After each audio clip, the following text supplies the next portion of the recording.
sure does make a weird noise whenever I unmute it. That does.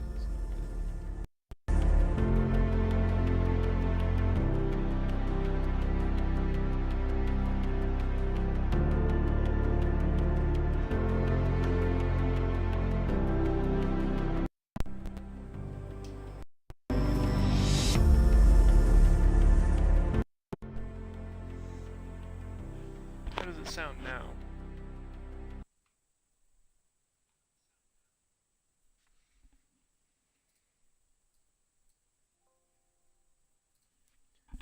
I still don't quite like that.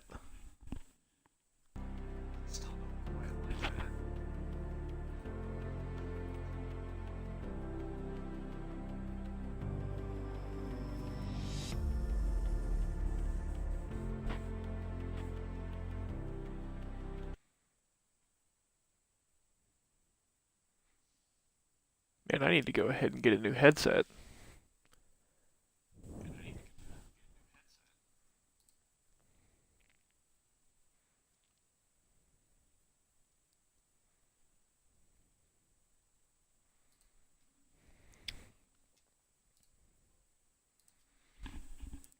Regardless, I think we should be okay.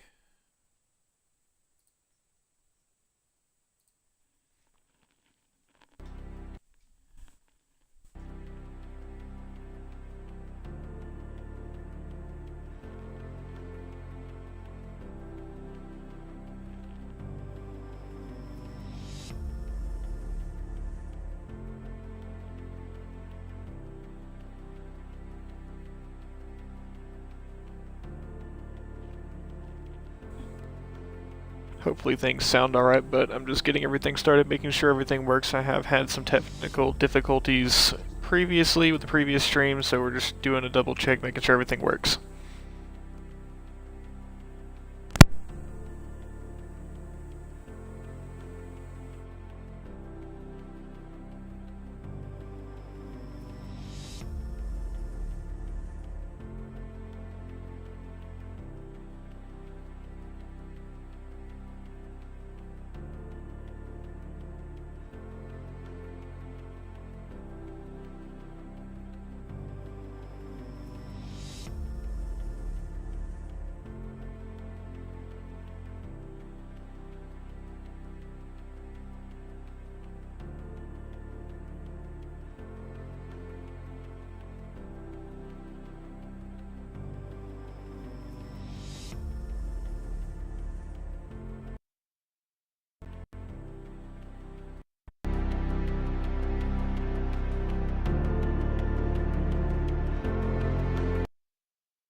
Okay, let's double and triple check.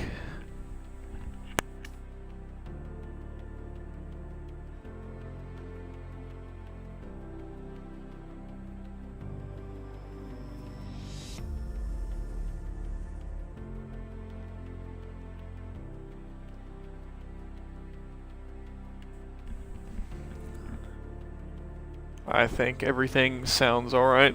We are going to give it a minute, let the server get full and then kicked over to the official session. We are going to have a 1-hour race tonight. 1 hour, 1 stop. But this is the big one tonight. This is the 1 hour of the Nordschleife. Should be very chaotic. There is Some very, very quick drivers, but the Nordschleife of the Green Hill is an equalizer. And so we may see some unusual faces at the front, or we may see tears from the ones that we would expect to be at the front.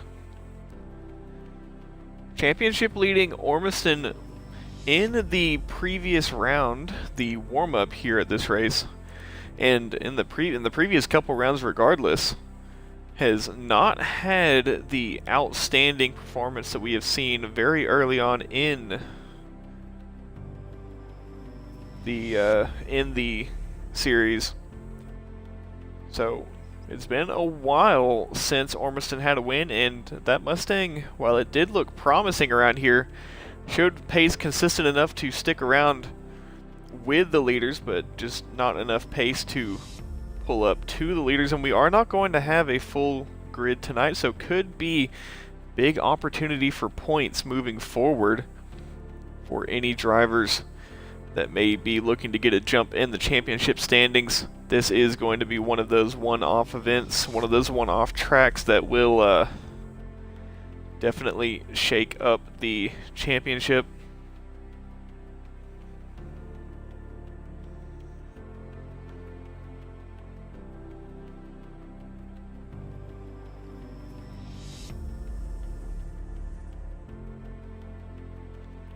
It was Peach in the Mustang that did bring home the win in the previous round, or at least the warm-up. Was not worth any points, but it was at least a good benchmark for pace.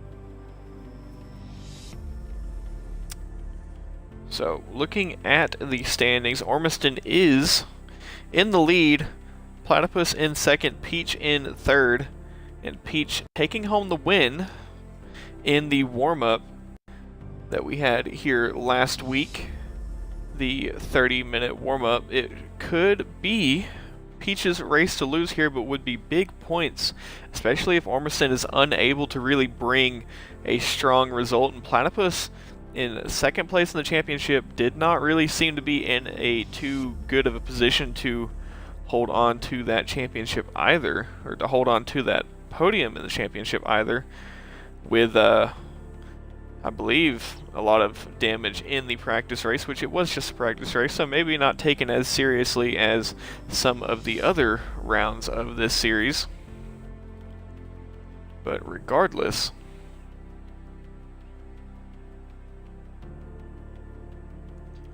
could be a big opportunity for Peach. Granted that they are able to bring the pace this round and also not have any of the mistakes, that we could see a very good point scoring opportunity for Peach.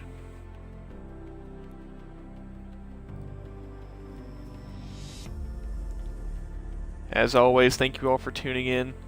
I know that there are going to be quite a few of you that are not necessarily going to be participating in tonight's race, but it should be a good one overall. In AM, Langley, not sure if they are participating tonight, but if they are, we should be able to see a good result from him. Mataj in the Porsche in second place with Dingham in P3. Quite a large margin between Langley and Mataj, but still anyone's game, really. If Langley has a poor result tonight, or if Langley does not race tonight, it could be a very big shakeup in the AM, as Mataj or Dingham both in a good spot to take that top spot away.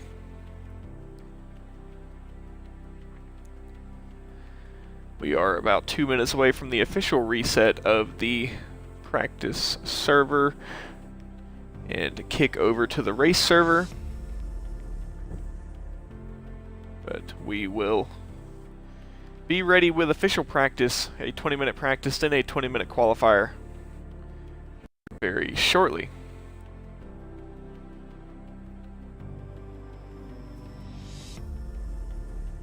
soon as that kicks over, we will give the drivers some time to get in before we go ahead and jump in, because we are going to take up a pit box, or actually may try to get in there first and be up at the front of the field, just so I am not blocking any midfield pit boxes.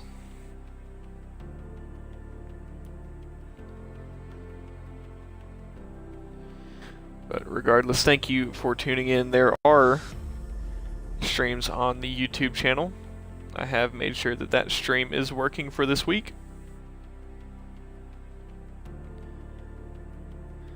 And we will be ready to get some on-track action here in a couple minutes.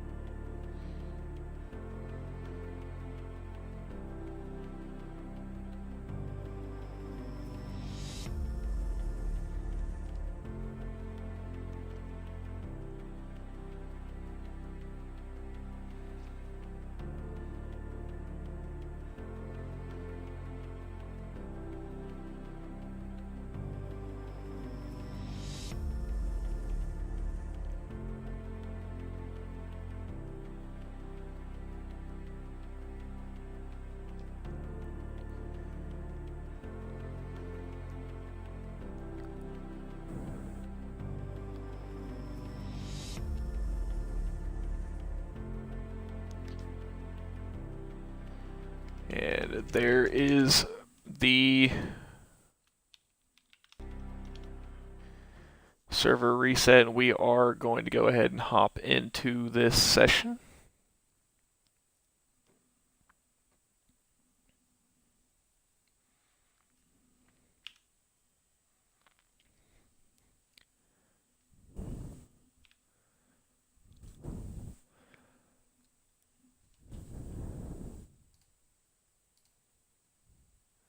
And we are good to go.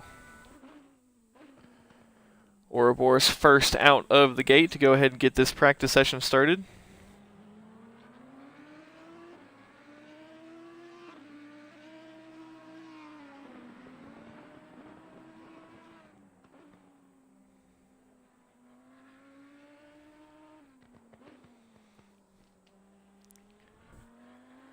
Ouroboros in the Audi, which I don't believe Ouroboros raced in the practice session earlier last week, the warm-up session. So very curious to see how these Audis perform. Should be a more favorable track with that mid-engine rotation.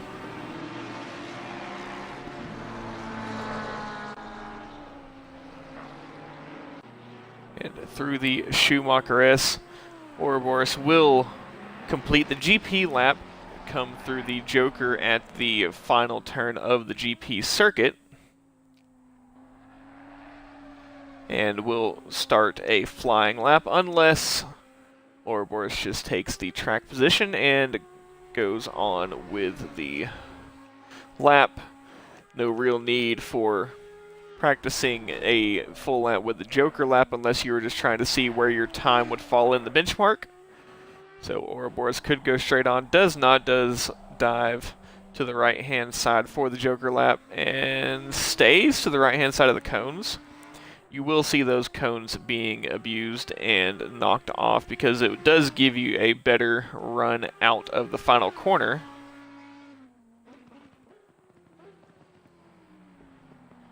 And for anyone driving or otherwise that may be listening in right now, it is a little bit early, but make sure that you learn your braking zone in the pit lane without the brake board in the pit lane. Very easy to have that brake board knocked down, especially with the type of damage that we may see drivers have tonight. And if that brake board is gone and you don't know your pit marker, taking a penalty here at the Nordschleife is a race killer. Does not necessarily take you out of contention, but it is very, very hard to gain that time back around here.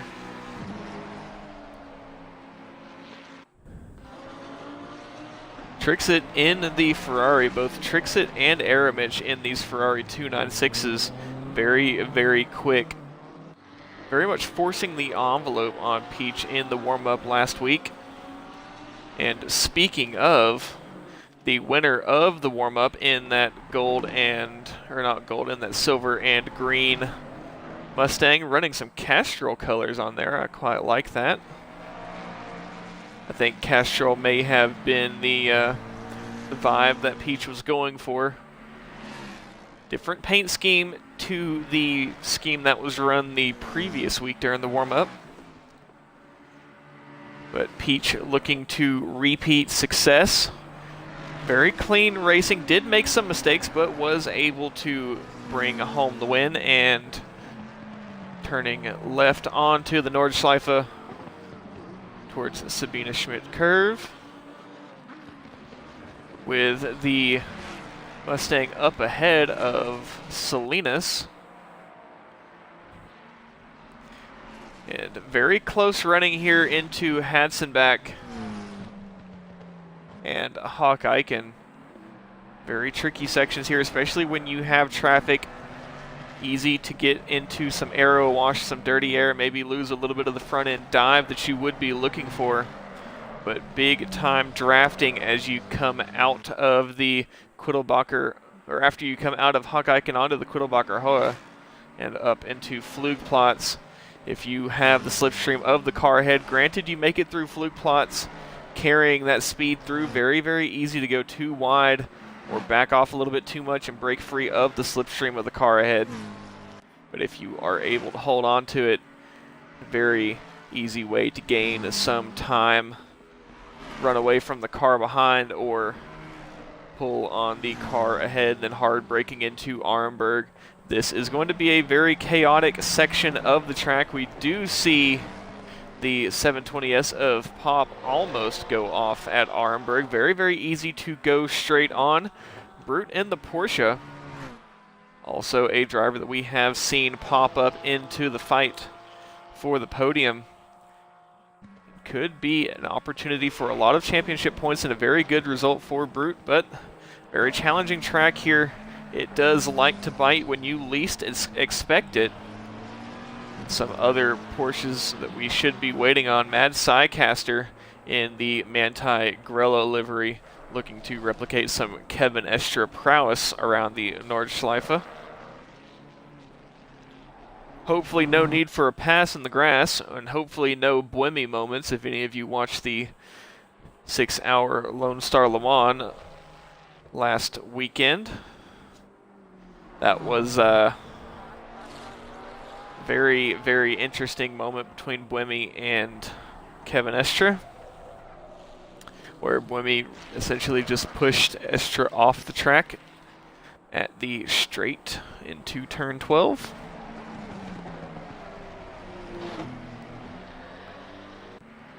Quite a large group of cars all together, and Peach showing that pace, catching up to the Mustang of Salinas up ahead.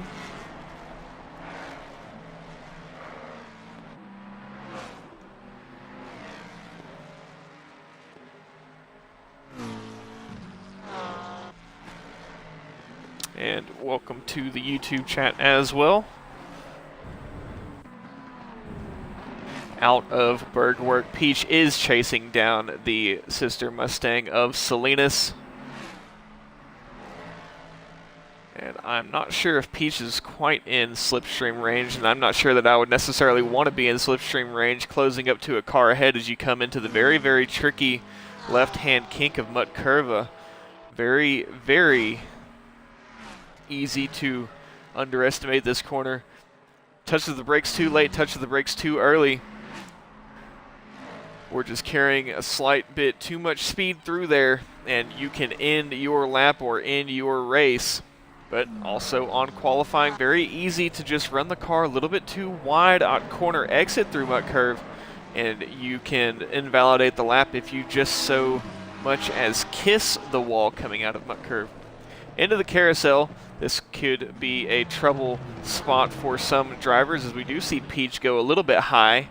And if you start to bottom out on the carousel, it's very easy to have that car come around on you, or very easy to get spit out of the carousel. And if you get spit out of the carousel, you are going to be losing chunks of time, especially if you've got somebody that you are chasing up ahead. Now into my personal part of the track here through Hoyacht and Vipperman. Vipperman, my favorite section here. 2 curbs on the inside, flat curbs. You can use them quite a lot, and they go very wide at the exit of Vipperman, but into Eschbach, which is a very, very late apex. Try to float it around the middle of the track, then cut back inside hard on the apex for Brinchen, aka YouTube corner, then all the way to the outside to carry as much speed and as wide a line as possible. You don't really want to get 2 tires on that outside curb, but you can. Do not want to go into that sand pit though.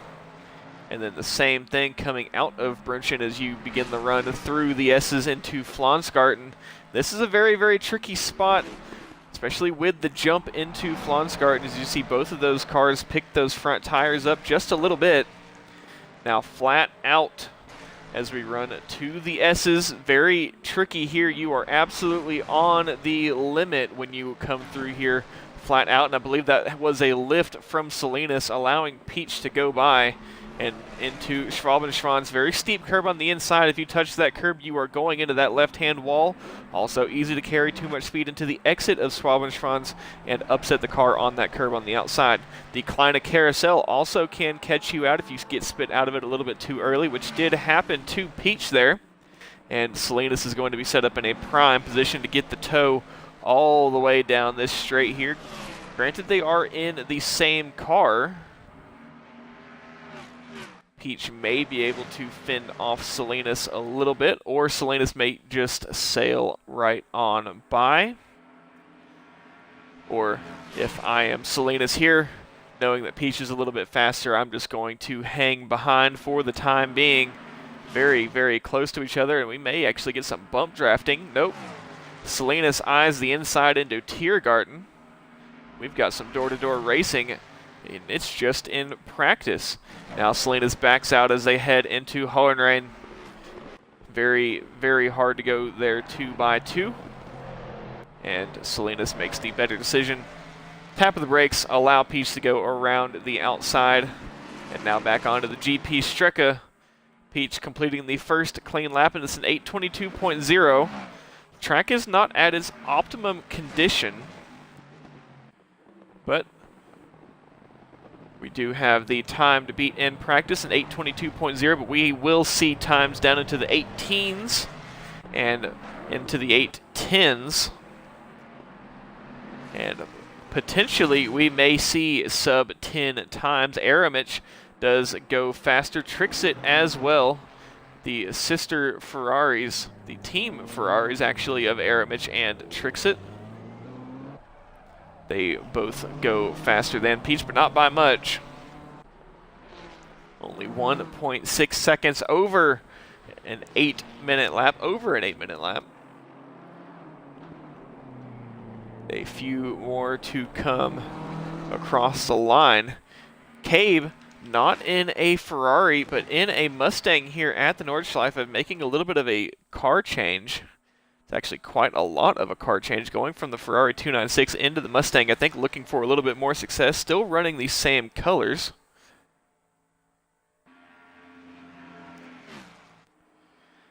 This Ford Mustang absolutely flying flat out down the Döttinger Höhe into Tiergarten, and this is going to be where this car will show its strength.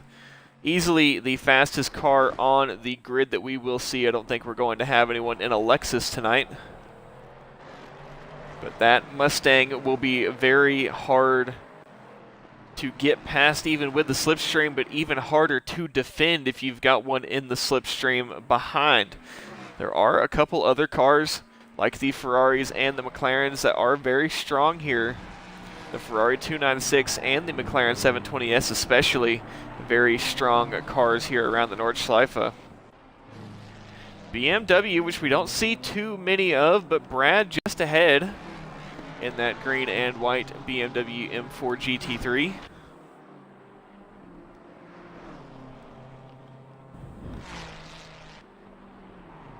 Not many BMW drivers, but it is a solid car to use around here. If you go back to the XCL 24 Hours in Hell that I streamed a couple months ago, there were quite a few BMW teams, both in GT3 and GT4, but a little bit too much of the curb through Hawk Eichen for Brad, and that is going to be the kind of bite that the Nordschleife has. They don't call it the green hell for nothing.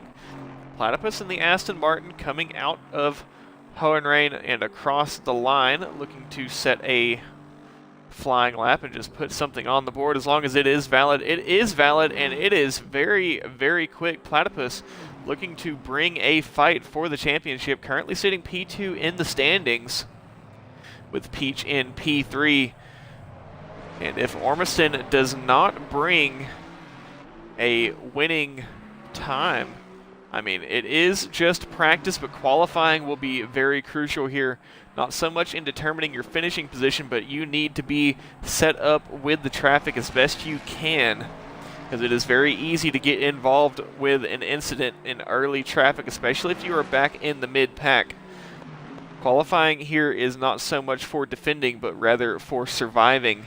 The further you are up the field, or maybe even the further you are back in the field, it is going to be more beneficial to you to avoid those crucial incidents, because it's not an if, but more so a win here at the Nordschleife. Platypus did go too deep into the Schumacher S, trying to catch the Mustang of, I believe that is going to be the Mustang of Salinas, or it's actually not the Mustang of Salinas, that is the Mustang of Christian B that was up ahead. Nate in the pink McLaren 720S, and currently top of the board in AM. Do have a multi-class event, do have a pro class and an AM class, and a championship for both. Langley currently leading the AM championship, and Langley in one of those of the mighty but few BMWs.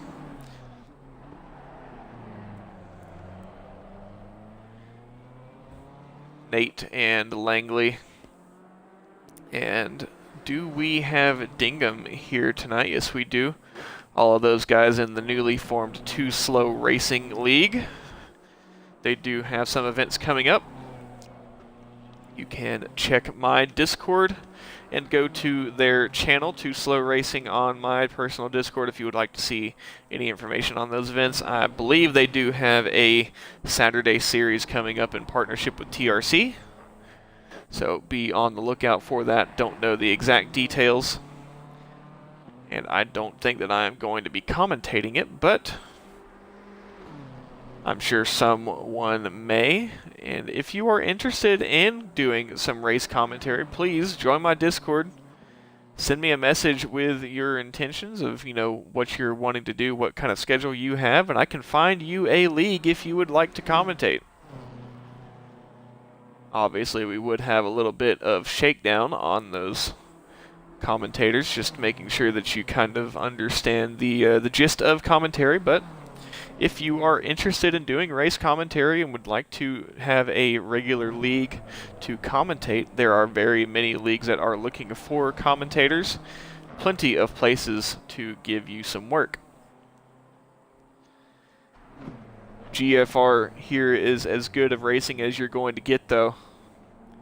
So sorry about that, but I am commentating this Season 3 GT3 series, as we have had some amazing battles all the way through this season.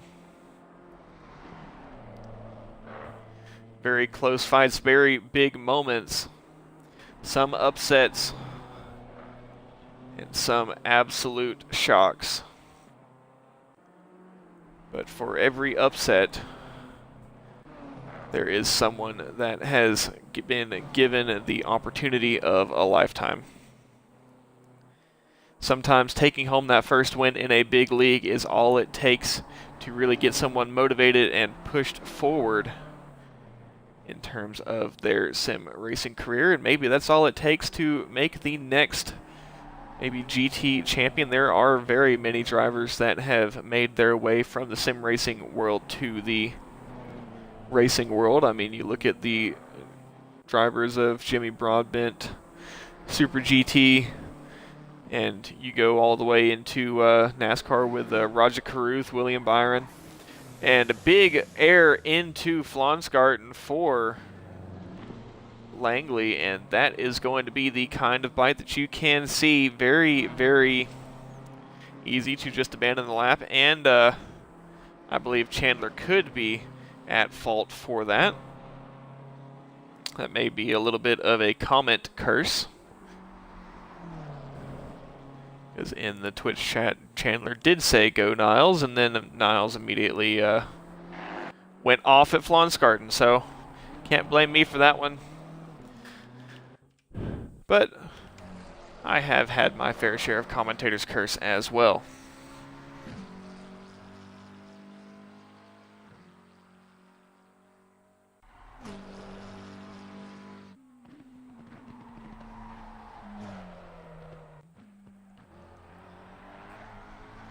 Out of Berg work for Nate in the McLaren, and currently pretty far up the board. P5 overall for the AM driver. Aramich with an 8:18, but we still have yet to see prime track conditions, or optimum as it will say on the top left hand, or top right hand side of the screen. And I don't believe that we have any variability in the weather, but it is not necessarily out of the picture here, but I believe we have, yes, we have 0% chance of rain. And a big incident there as this session comes to an end between the Ferrari of, was that the Ferrari of Wilson? I believe it may have been, yes it was. But we are now ready to get started with qualifying, as this session has come to a close. We still have the number 27 out there, the Lamborghini of Yakashokis, who is not a stranger to a win in AM. In that Lamborghini, sticking with that Lamborghini so far all the way through the season, has not made a car change.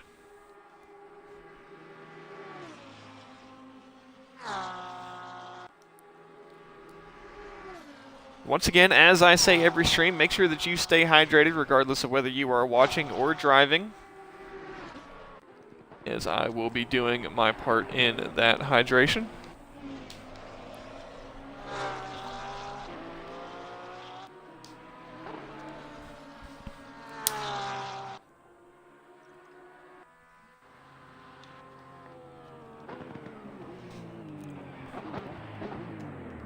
And I believe we have lost Yakashokis.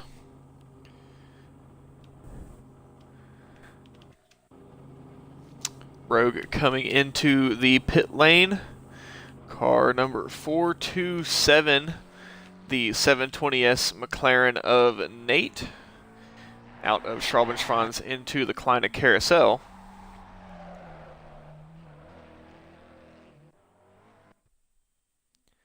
And the session has come to an end. Who is going to go out first? Mustangs, Mustangs, and Mustangs. But I believe it is going to be the 86 of Trixit out of the pit lane first. And could say out for good track position. 22 minutes in this qualifying session, and the AMs are advised to stay in the pit lane for a little bit longer, but that does not mean that they are put at a disadvantage. They are just to give the pros a little bit of breathing room so we don't quite have everyone too choked up. Especially here on the track, getting one clean lap in is all you're about lucky to get. So that opportunity for one lap, making sure that everyone has a fair opportunity for that lap, is crucial. Tricks it into the Ravenel curve, trying to warm up those tires as it is going to be maximum attack.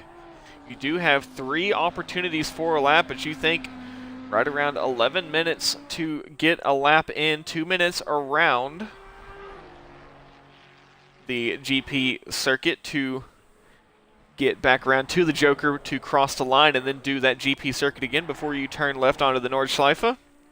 And that is going to be the Audi of Ouroboros just behind, chasing down the Ferrari 296 of Trixit. And Trixit abandoning the lap. Did not like it, maybe just didn't like the exit out of the final corner, but that does put Ouroboros at the front of the field in terms of track position to set the pace for the field. Granted, Ouroboros is able to bring home a clean lap on this try. Out of the Mercedes arena and into the curves. Very easy to just overcook the car here into what should be the easiest section of the lap. But so far, good runnings for Ouroboros. Into the Dunlop hairpin.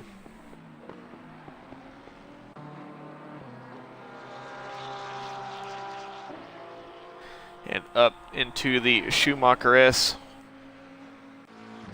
Quite looking to be on the limit for Ouroboros. Maybe a little bit of a lift.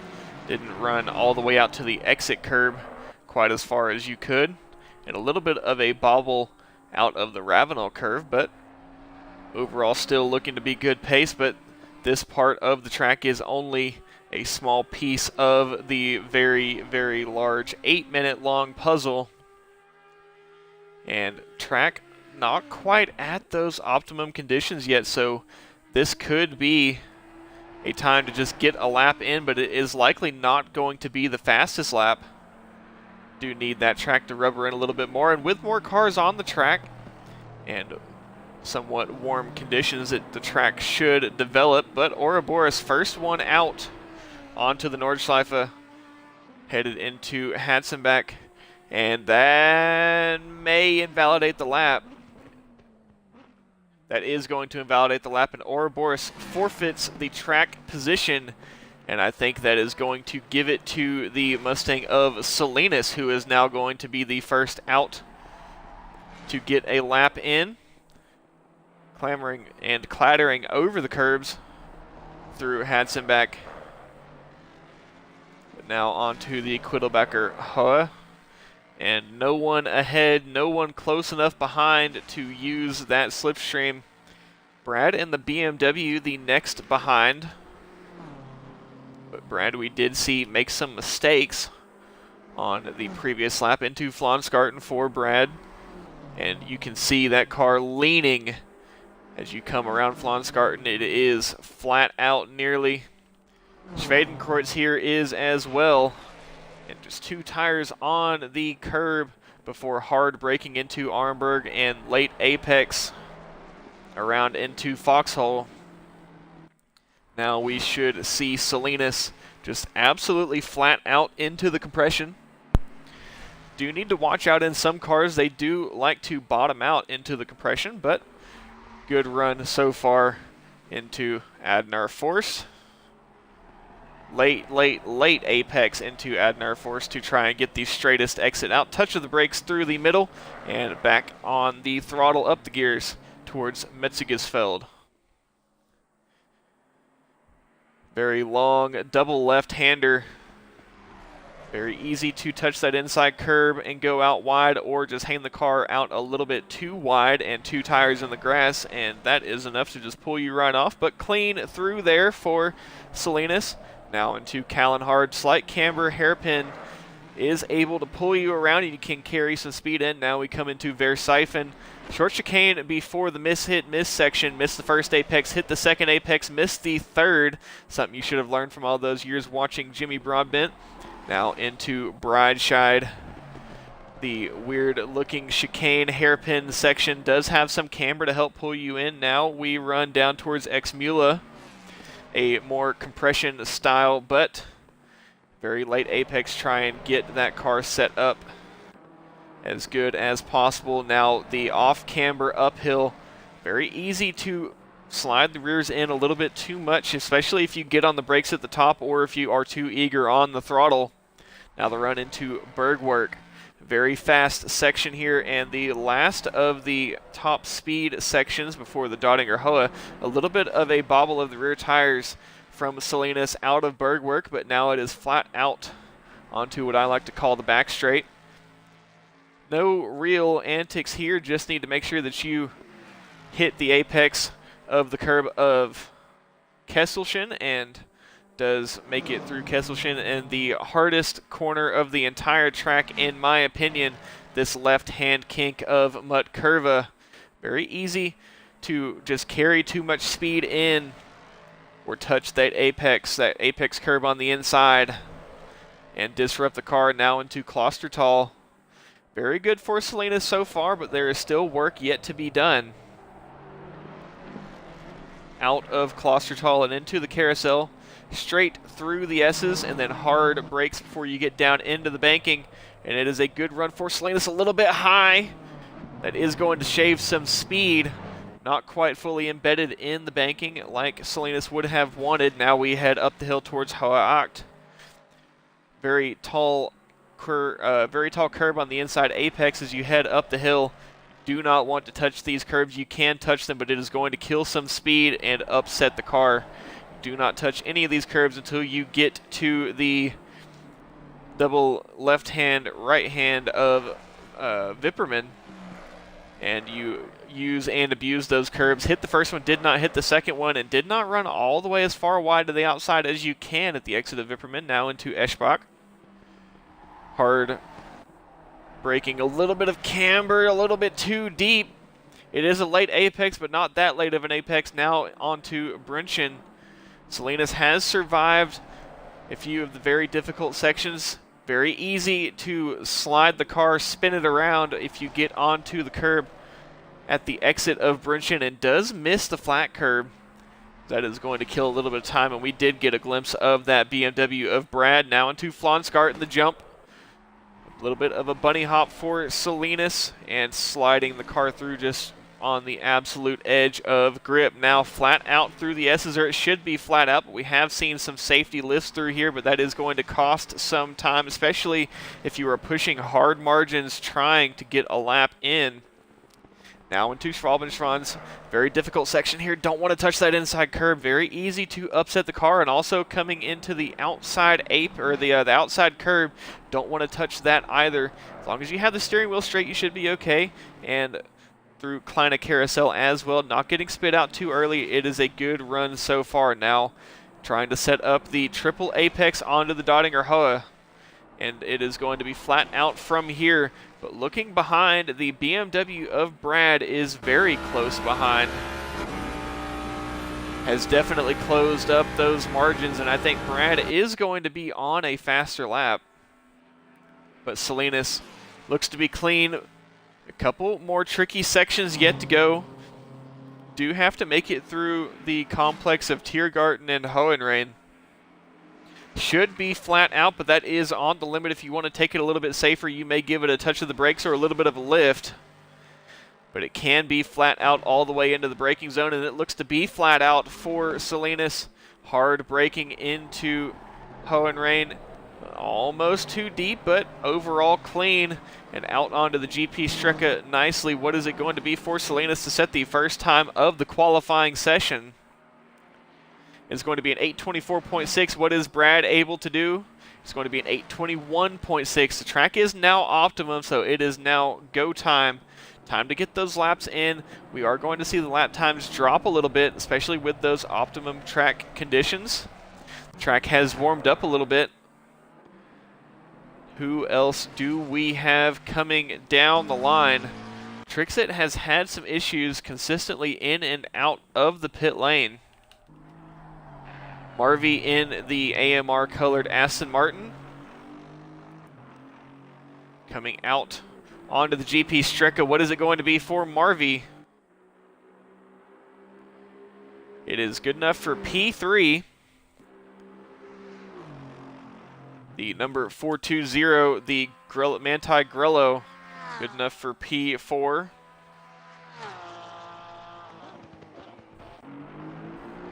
The number 114 of Harold, good enough for P3.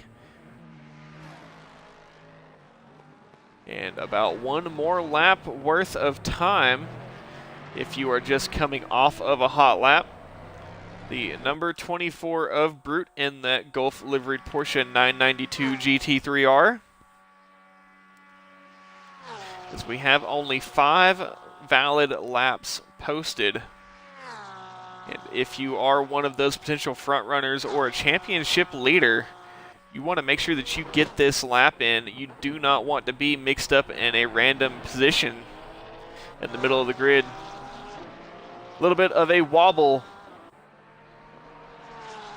through Hohenrain and back onto the GP Strecca.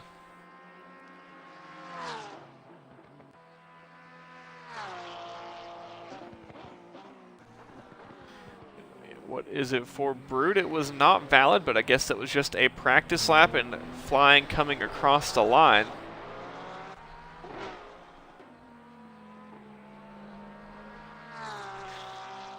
Looking to go for another lap for Brute.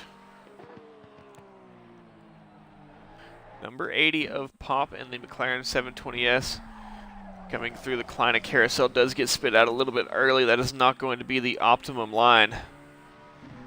But the question mark, Ormiston, with a little bit of a slide coming onto the GP, or onto the Nordschleife. Ormiston needs a good finish tonight, needs good points to defend the championship as Peach and Platypus are closing up onto that championship lead very rapidly, especially with a series of essentially just not wins for Ormiston. Ormiston did win the first 3 rounds of this championship, but has not won a race since. I think has not been on the podium since. So Ormiston in a crucial need of some points. Otherwise, this championship fight will get very, very close very quickly. And absolutely on the limit for Ormiston coming out of Flugplatz. Trixit with good pace, and we did see these Ferraris, the sister Ferraris of Trixit and Aramich, at the front of the field in qualifying, or at least towards the front of the field. I believe they were P2 and P3 or P2 and P4.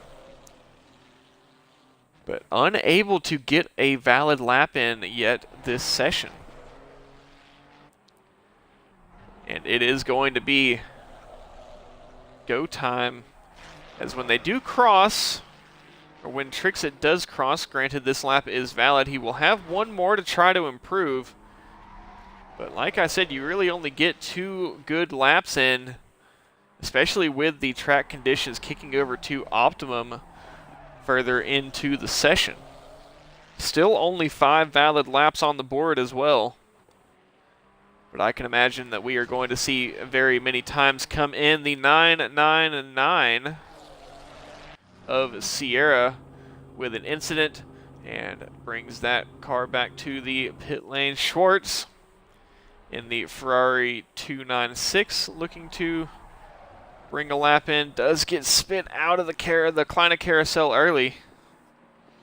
The number 334 of Peach all on their own, but does have a car in tow. Trixit in the Ferrari 296 just up ahead. But that is the 333 of Cabe in the Mustang. Recently joined the Mustang clan, as I think it is going to maybe be a staple car for the rest of the season for Cabe.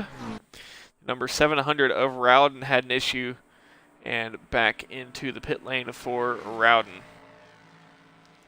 Michael D in the Honda, coming around the Joker to have another attempt at a lap.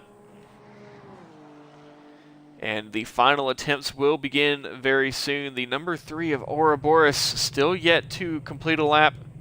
Very many drivers yet to complete a lap.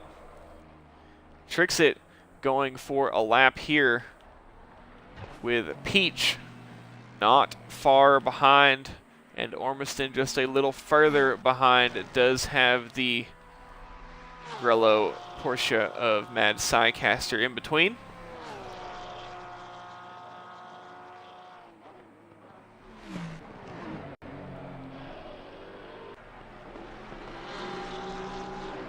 Am I still unable to be heard?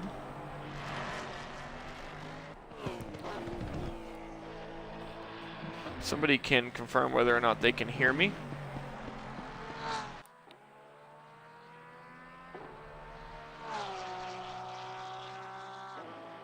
Okay, I didn't think that an issue like that would come, but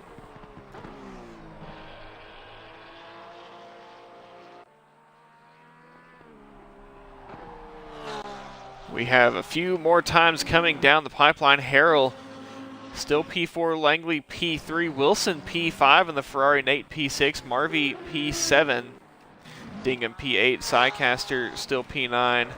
Christian B did come across the line and set a time, but Aramich with an 8:15 as we are starting to see those lap times come in. We do have the 2:42 of Brad looking to improve, especially with optimum conditions. And carrying a lot of speed out on the Dottinger. Will have one more lap to try to buy some insurance if he's got the fuel or the tires to continue on. Fuel and tires very crucial here, especially with qualifying. Some may go with race fuel to just make sure that they have enough. Some may go on the very limit with quali fuel.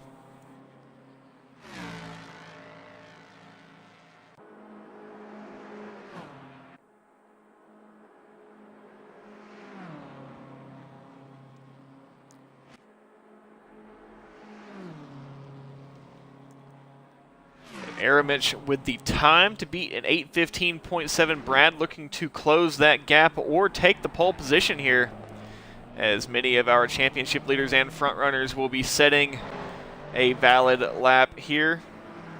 I believe that is the Mustang of Salinas just behind. It's a big improvement, but not enough for pole. Also an improvement for Salinas just across the line. And if they are quick, they'll be able to get another lap in. Who was that just across the line? But we do have the 3:34 of Peach looking to finally set a flying lap. Well, what is it going to be for Peach? Coming across the line, good enough for P3. 2 seconds to go, and I believe that time can be found, but it's got to be quick in and out of the pit lane if you want to get another lap in. It does take you around 2 minutes to complete the GP lap.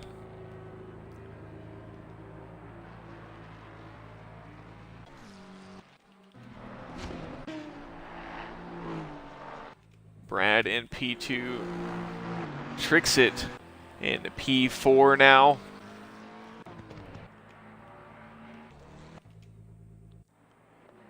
Mad Psycaster up into P9 as we have many more times coming down the pipeline.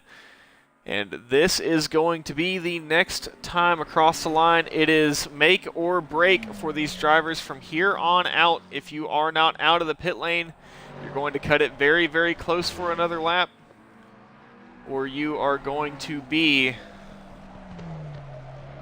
on your final lap.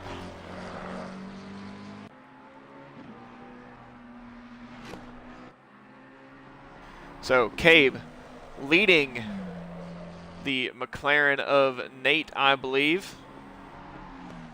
And Nate looks to be gaining.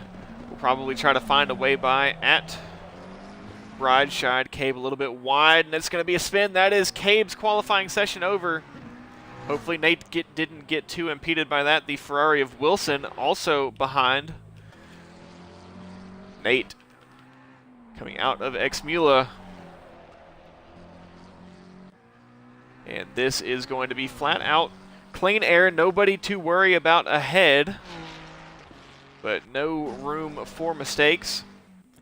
A lot of time to be made, granted that the time can be found or that the lap improves. Just improving by 1 second bumps you up 3 spots. Nate currently P3 in AM, so it would be good championship points. Now on to the back straight for Nate. Does have the 713 of Wilson in the Ferrari behind, and then next is going to be the number 34 McLaren. So the newly formed Too Slow racing team. Still rocking those pink liveries. Into Klostertal for Nate. Absolutely on the limit and on the brakes at the very last moment.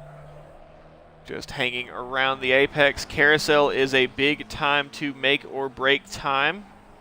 Or a big place to make or break time. If you can get down into the banking and come through, you pretty much drive it like you would a short track, really relying on the camber to pull the car around. And as the clock has hit 0, it is now locked in. If you are on a lap, this is going to be your final opportunity to try to improve. If you are not, you must be happy where you are at. And who does that include? Trixit. The number 86 still out there. Aramich, number 1 still out there. Brad in the pit lane. Peach in the pit lane. They will not improve. If Trixit is able to improve, it could be a teammate lockout on the front row, and that would be very crucial for their strategy, especially if they are able to defend, especially into turn number 1. If they can stay ahead and then work together, that would be very good for them and very good points. Platypus, the number 21, still out on track, currently P2 in the championship standings. And if Platypus is able to put up a lap, still needs to put up a valid lap, and big air for Nate in the McLaren. That was a huge jump. If somebody could get a clip of that, that was absolutely massive air out of Flonsgarten.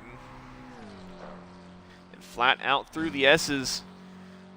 Absolutely on the limit from Nate, looking to find some time.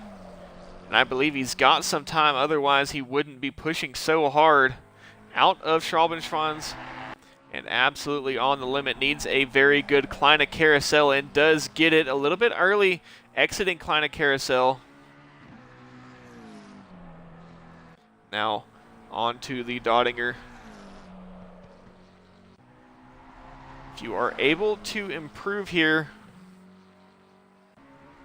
and especially if you are able to get a very good run out of the G turn there, I forget what it is called exactly, but it does start with a G.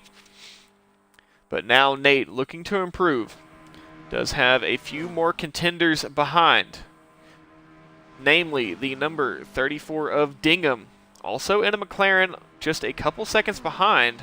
Could be a battle for position, qualifying position between these two. The number 1 of Aramich, current pole sitter, still out there looking to improve, looking to buy some insurance on that pole position. And Nate out of Hohenrain onto the GP Strecke. What is it going to be for Nate? Coming across the line, is it going to be an improvement? It is up into P5 for Nate and on the AM pole. How does Dingham respond? Dingham currently down to P4 in AM. But is Dingham going to improve here? Coming across the line, another of the 2 slow racers, and up to P11, stays P4 in AM. An absolutely flying lap from Nate, but did bring that pace in practice. Aramich with an 8:15.7 still on this lap, meaning that he's still got time in his pocket to improve into Hohenrain and onto the GP Strecke. What is it going to be for Aramich? Looking to buy some insurance. Does he take us below the 810s? just takes a couple tenths off, I believe. The number 33 across the line next. That is going to be the Lamborghini of FCP, looking to put a time up on the board. Does have some damage on that Lamborghini, so this could not be a this could be an invalid lap. Just one way to find out. Onto the GP Strecke and across the line. What will it be? It is going to be enough for P16. Does get a time on the board. Number 3 of Ouroboros needs a lap, especially if they are wanting to continue picking up good championship points. What is it going to be for Ouroboros? And across the line, good enough for P6. Will be on the 3rd row. Trixit looking to improve, and Platypus, a crucial player in this championship, currently P2 in the Pro Championship. Trixit on the Dottinger all alone. Platypus coming through Brunchen now. Will be running into Flonsgarten. Must have some time. Must have green delta, otherwise wouldn't still be pushing on the lap. Actually has any delta. Platypus has not set a flying lap in this session, so anything would be good to gain quite a few positions. Trixit across the line. What is it going to be? Does not improve in position, and now all eyes turn to the Aston Martin coming through the S's. Platypus currently P2 in the championship standings, and with all of the pressure, is Platypus able to perform on the limit? Very similar line to the McLaren that we saw into the Kleine Carousel. A good run, carrying a lot of speed, very wide on the outside. And now trying to set up the run onto the Dottinger. Need that rotation. No touch of the brakes, doesn't really sound like a lift, and now flat out down the Dottinger under the gantry where the tourist lap ends. And now absolutely flat out with everything to gain here. Currently sitting P22 if he does not put a lap in. But it all comes down to this. And absolutely on the limit. Platypus in a really good position to gain crucial championship points. Ormiston, the championship leader, only P13. And almost making collision with the inside barrier there into Hohenrain and onto the GP Strecke. It is green. What is it going to be for Platypus? Is it enough for pole position? P2, just 14 hundredths of a second off of the pole image, and that is the lap that Platypus needed. P2 on the front row for Platypus. And let's take a look at the times. Go through it very quickly. Aramich on pole, Platypus P2, Brad P3, Peach P4, Trixit P5, Nate P6, Ouroboros P7, Salinas P8, Langley P9, Harold P10, Wilson P11, Sidecaster P12, Dingham P13, Ormiston P14, Marvey P15, Cabe P16, Christian B P17, FCP P18, Manelli P19, Pop P20, Brute P21, Michael D P22, Schwartz P23, Rowden P24, Sierra P25, Rodriguez P26, Rogue P27, and Fuzzy P28. I believe we did lose somebody in the AM standings. Nate on pole, Langley P2, Wilson P3, and the rest of the field is sprinkled down through. We get ready to go, and Aramich is going to be on the outside. We do have a 1 hour race, one stop, no variable weather. As we get rolling for the short formation, Platypus will have the inside. Very crucial into turn 1, hard braking zone. And is Platypus going to be in a position to defend into turn number 1? If they go side by side, that would give Aramich the advantage into turn 2 and eventually turn 3. Not likely that they stay side by side all the way through into the curves.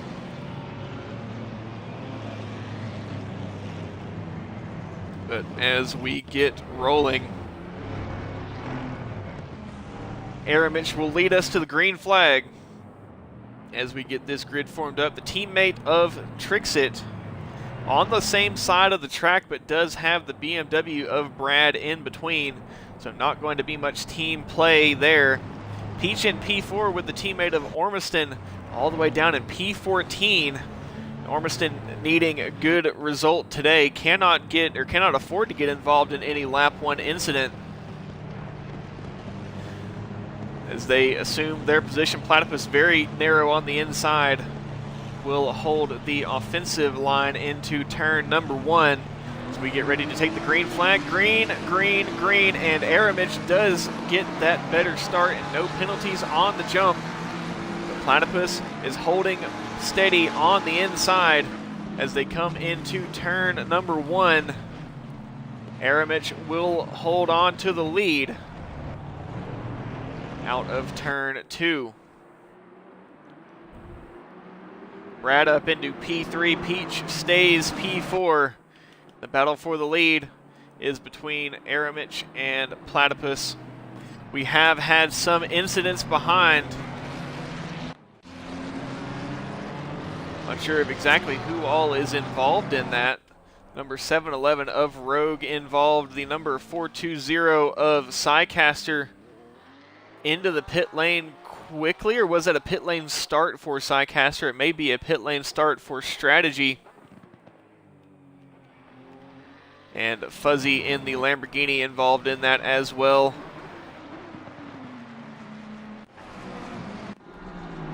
Aramich hopping back on with the battle for the lead. Aramich defending against Platypus. Platypus with that absolute outrun of a lap and flashing those lights, trying to go for the early move. We do have an hour of racing here that will give us around 7 or 8 laps around here when you throw pit stops into the mix.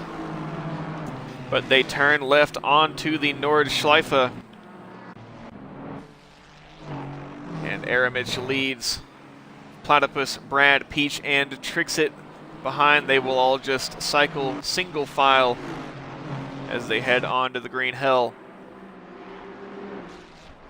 This is a place where you can gain a lot of time or lose a lot of time if you are able to just use the curbs a little bit better than the car ahead, carry more speed through the turns. You can quickly find an advantage on the car ahead. Aramich pulling a little bit of a gap, but a big mistake coming out of Hawk Icon. That is going to kill the speed up the hill towards Flanskart.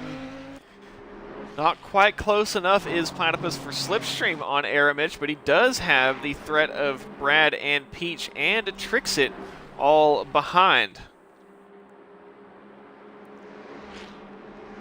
Hopping on board with Platypus, waiting till the absolute last moment to set that lap. The car number 35, the Lamborghini of Fuzzy, with an issue at Hawk Icon. And I believe that car has stalled trying to get it restarted. And into Foxhole. Aramich, I think, was still slightly cold tires trying to find that grip. And Platypus still flashing those lights even though that gap is growing. As they come up the hill into Adnar Forest, very easy to overcook it. Hard into the walls or go straight on through Adnar Forest, the chicane. And I believe everyone makes it through nicely. Checking in on the midfield, Brute trying to find a way past. The BMW of Langley does find a way past.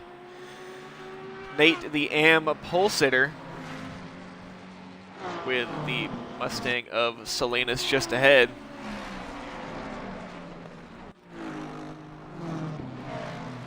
And everyone just trying to find their place. You may say, oh, well, it's gone single file already here at the Nordschleife. There really isn't a choice. It's either single file or in the wall. You don't really go door to door too much around here. Big overtaking opportunities are going to be down the Dottinger Straight, maybe on the back straight into Mutt Curva, but once you get to the carousel, Unless you absolutely catch the car ahead out, it is going to be single file all the way through to the Dottinger Hoa, where you can try to use slipstream and find your way past. Very hard to find and overtake, as there is barely enough room for two cars side by side.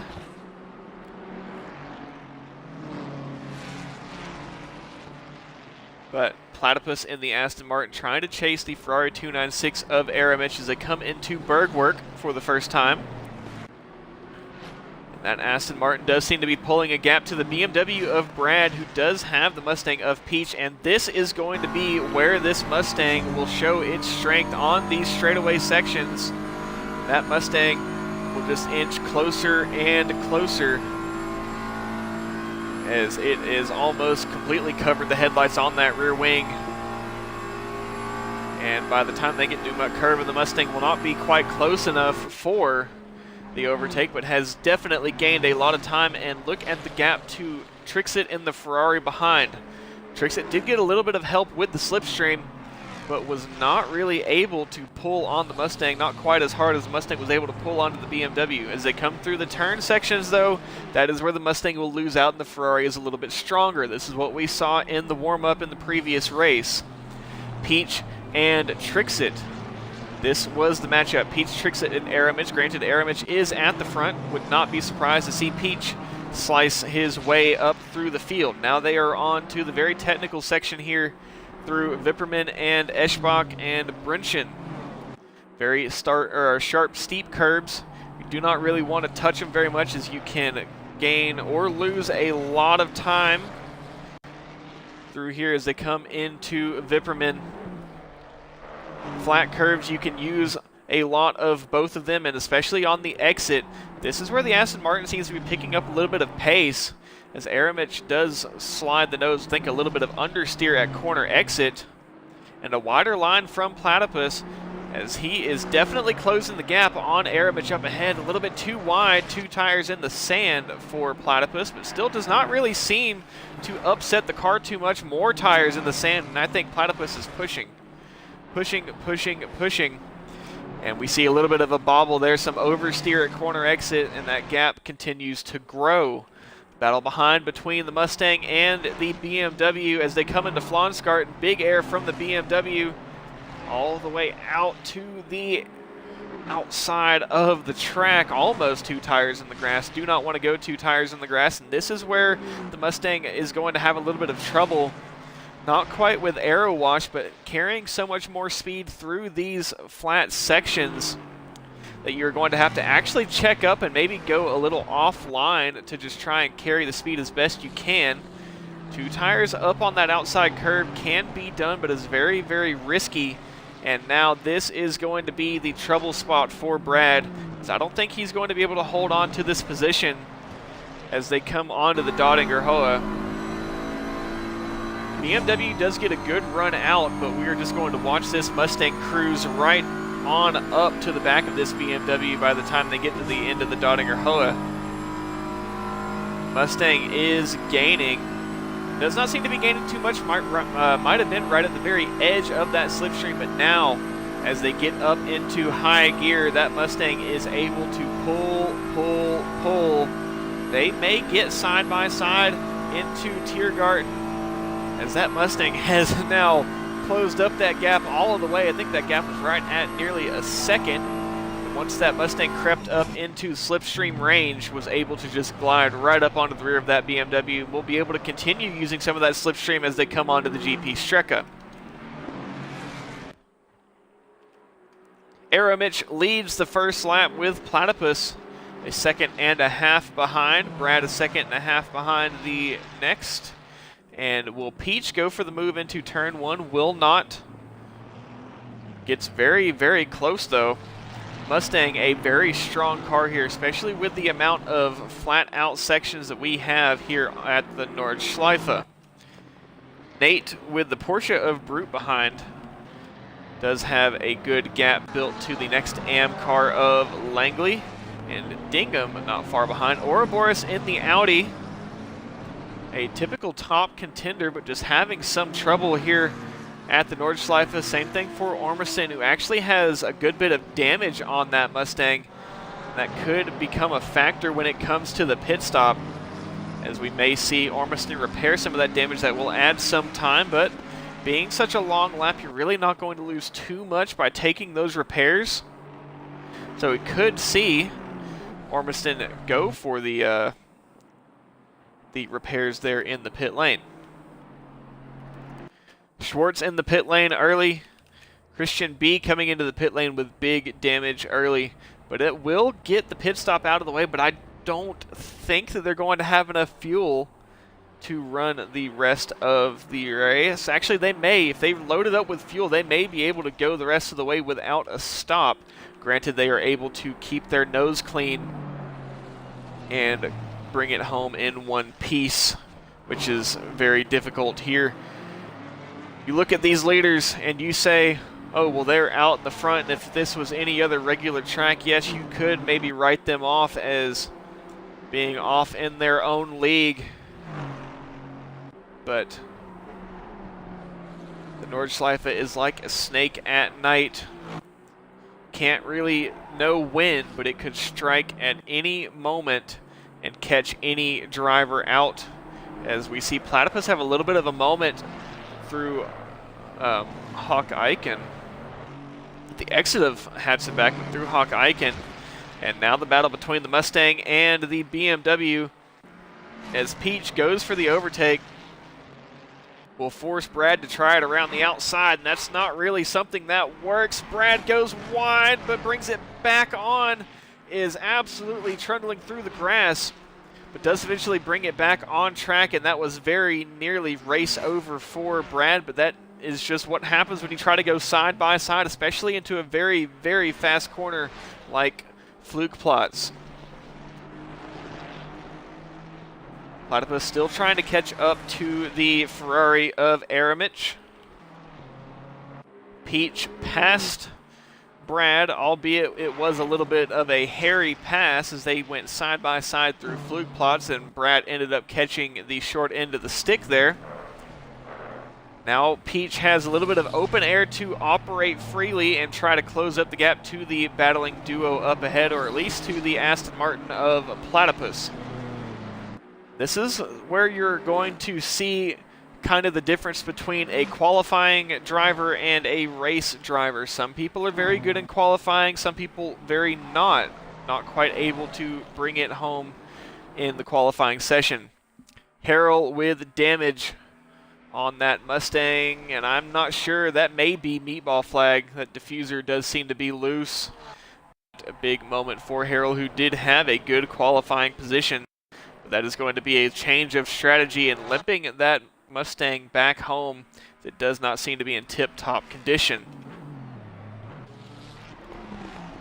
Trixit closing up to the back of the Mustang of Peach as they come out of Brideside. And through these technical sections of that Ferrari is really able to catch up to the Mustang, is once they get onto the flat out sections, the very high speed sections, that the Mustang is able to pull away. But if Trixit is just able to hang on to the slipstream and stay just close enough to get back within slipstream range through the technical sections, Trixit may be able to just link up with Peach as they try to close the gap to the leaders up ahead.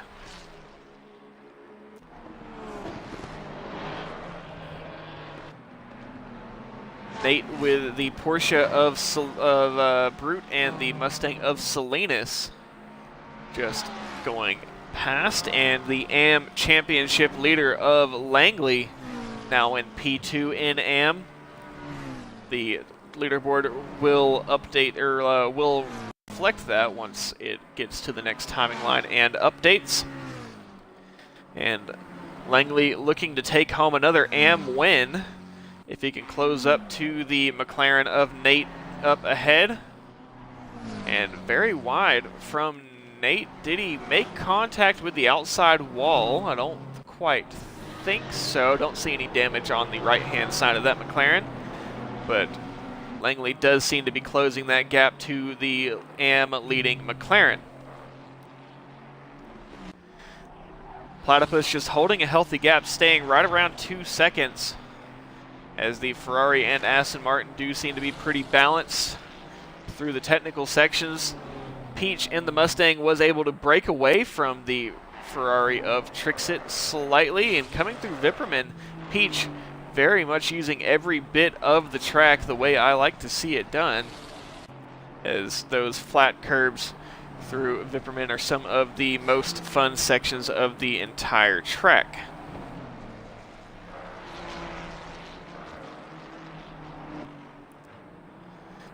Car number 11, the Mustang of Salinas, with an incident at Hohe Acht. I believe that may have just been 2 tires on the outside curb and offsetting the load of the car. And that is way down the order for Salinas, and may be an early pit entry for Salinas. Still trying to get that car back on track, and I believe he has, but still has some more traffic that I believe is going to go past.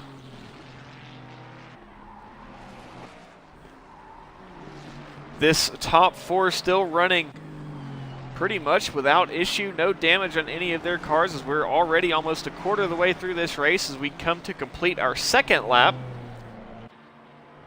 So we may actually only get 7 laps in this race, and we are going to have pit stops come. It is going to be a little bit of a gamble. Do you come in a lap early or do you come in a lap late? How much fuel do you have in the car? Are you going to be right at the halfway point? Is everyone going to come in once? Is anyone going to try an alternate pit strategy? Brad in the BMW in no man's land. We're nearly going to fall into no man's land if Brad can't close the gap to Trixit in the Ferrari up ahead. Brute now in no man's land with the battling AM drivers behind. Nate ahead of the too slow teammate of Langley. This Langley, the AM championship leader, looking to get some more points towards that championship lead. Nate looking to close the gap. Aramich leads yet another lap.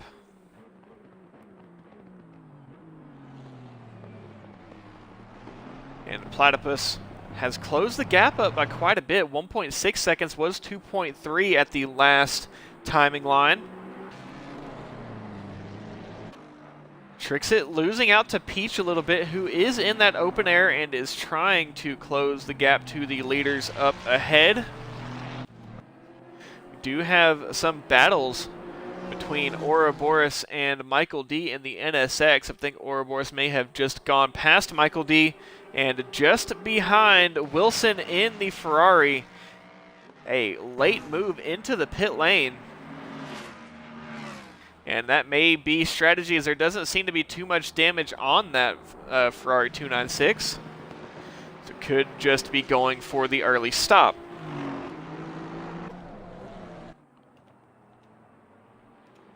Platypus trying to find any way past the 296 of Aramich, and it may just come down to a battle of attrition. Who makes the mistake first? If Peach makes a mistake, he falls backwards into the clutches.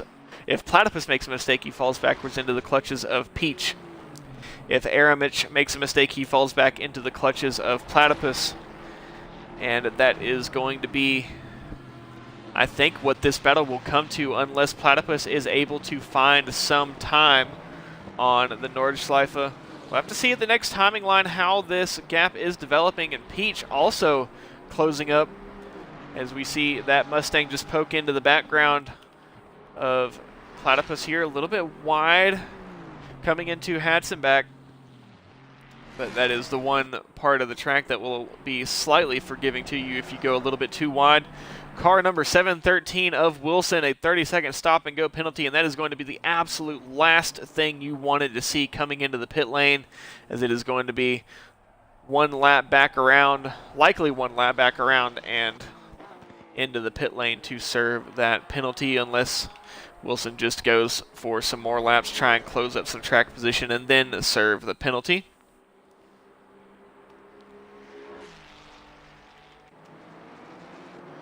believe there was a little bit of argy-bargy back in the field.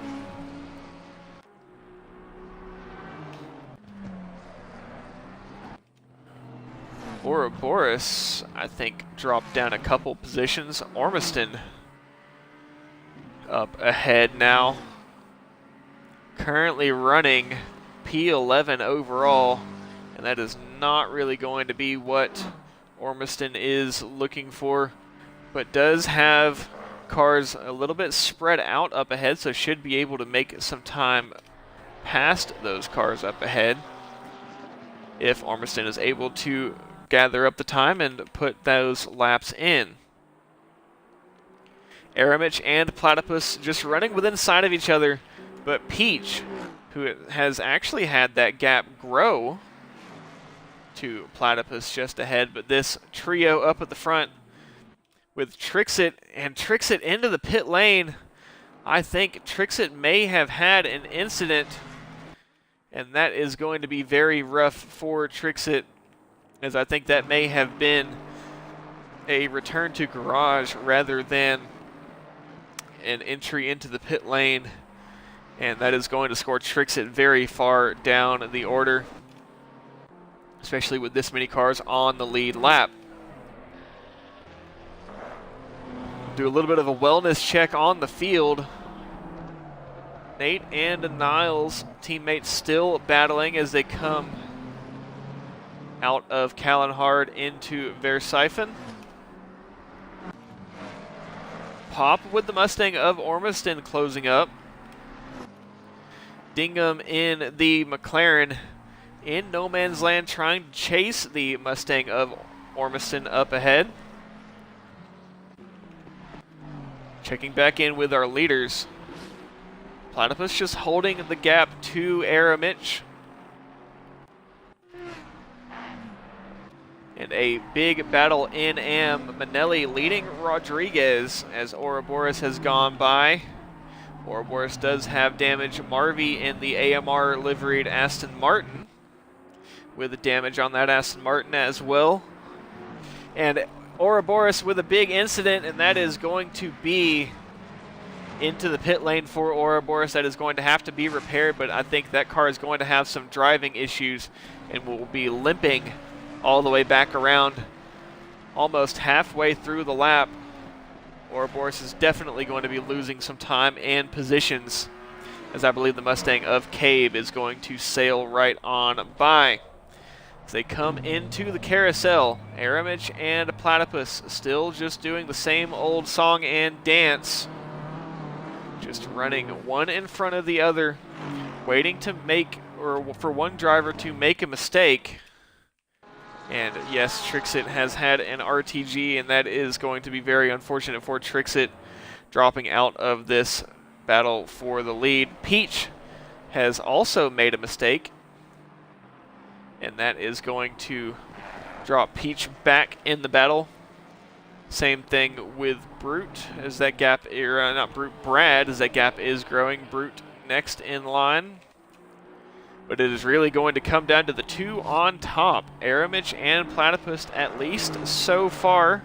We have not brought pit stops into the mix just yet, and I think we may see pit stops not at the end of this lap, but at the end of the next lap. We could see Platypus try to go for the undercut, as Platypus does seem to have a little bit better pace. Has not run the fastest lap, at least fastest valid lap. Platypus is gaining. If Platypus can get within slipstream range of Aramich by the time they get onto the Dottinger, that will be the edge that Platypus needs to get past as they come into the S's absolutely flat out between Aramich and Platypus. And Platypus gaining a little bit late on the brakes from Aramich. Still good overall. How does Aramich fare here? Very well. Platypus, two tires on the outside curb. An early exit from the Kleine Carousel, and will that give Platypus the edge as they come onto the Dottinger Hoa? Needs to be a perfect exit for Platypus, but we will see if Platypus has got what he needs as they come out onto the Dottinger. Is that Aston Martin slightly faster than this Ferrari 296? And I think it is. Platypus may just be within slipstream range. But I think the Aston Martin is just holding, not really gaining much time, but it does seem to be inching a little bit closer. We have had another incident. The number 34 of Dingham hard into the wall, and that is going to be a pit lane entry, but just needs to limp that car home. Platypus much closer to Aramich than previous. And as they come on to the GP Strecke, Aramich leads another lap, but for how much longer? Platypus almost within a second of Aramich. And we are going to have a battle for the lead very shortly. They come into the Mercedes arena and take the short left-hander, the short turn 2, as they head towards the curves. Could see pit lane entries, as we could see some drivers attempting the undercut. As they head down towards the Dunlop hairpin, how does Platypus fare? Does Aramich go slightly deep? It is going to be a battle of mistakes. As I said previously, a battle of attrition between Aramich and Platypus. It's whichever driver makes a mistake first will decide this battle. Now that mistake could be anything. It could be 2 tires on the curb. Wilson comes in to serve the penalty. Dingham and Marvey into the pit lane as they are going to take their pit stop now, repair that damage, get back out in healthy cars, and hopefully bring this car home in one piece. But back to the battle of attrition. It is not necessarily going to be a mistake on track. Could be, I mean, it could be too early on the throttle out of the chicane here. Too much of the curb causes a little bit of a slide, loses a lot of speed, and maybe you kill your momentum. Could be a speeding in the pit lane penalty, as the pit lane is very, very tricky here. Mad Psycaster in the Porsche coming into the pit lane, Rowden in the BMW coming into the pit lane. This battle continues on. Likely to see these drivers come into the pit lane at the end of this lap, though I don't think that they would try and push these tires past the halfway mark or even into the 3/4 of the way through mark, as we will be right around 25 minutes left by the time we get through with this lap. Going another lap would have you pit with only, I'd say, 16 or 17 minutes left, which would be good for carrying less fuel and fresher tires to the very end, but you would have to be losing some time on those old tires. I just don't think that is worth it, especially with as long of a lap as we have here at the Nordschleife. Into Schwedenkreuz, very tricky here, as they are absolutely on the limit, and then hard braking into Arenberg. Aramich was slightly off the apex, and this is going to be what this battle will come down to, just those slight increments of gain or loss. Closer on the apex here, later on the brakes there, earlier on the throttle here. It is going to be very close, as Platypus has a huge moment into Adnar Forst. I think pushing a little bit too hard. Big slide, and that definitely had some counter steer into it to keep that car pointed straight. Does not lose too much time, but that is not going to be helping the tires nor helping the Delta trying to catch Aramich ahead. Peach has now dropped 12 seconds behind the P2 Aston Martin of Platypus, and Brad 2.5 seconds behind Peach, as we could see a battle for P3 start to spark up. The battle for the AM lead between Nate and Niles, as Niles in the BMW has caught the teammate McLaren. And that BMW is going to be within slipstream range, but very hard to try to find a way past. You're not really going to be able to use slipstream until you get to Bergwerk or the back straight, as I call it. They come into Callenhard. The camber here you are able to use to really pull the car around the corner. Marvy coming out of the pit lane. Did Marvy not take tires? I don't think Marvy completed the stop, as Marvy still shows needing a pit stop. Niles here in the BMW trying desperately to find a way past the McLaren up ahead. Back onto the battle for the lead. Platypus just following behind. Back on the AM battle for the lead.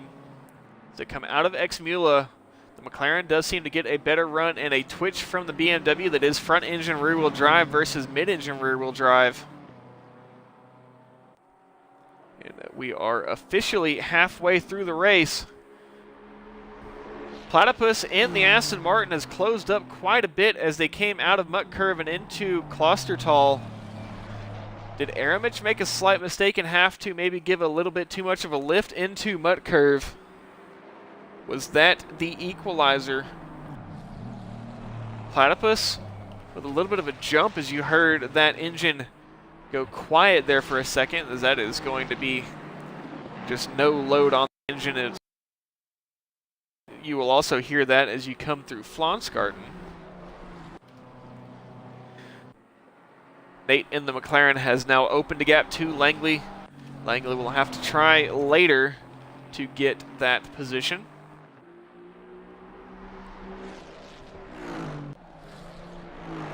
This battle for the lead just continues on further and further. Out of Vipperman into Eschbach. And I believe we'll see these two come into the pit lane at the end of this lap. I would be very surprised if they decide to stay out.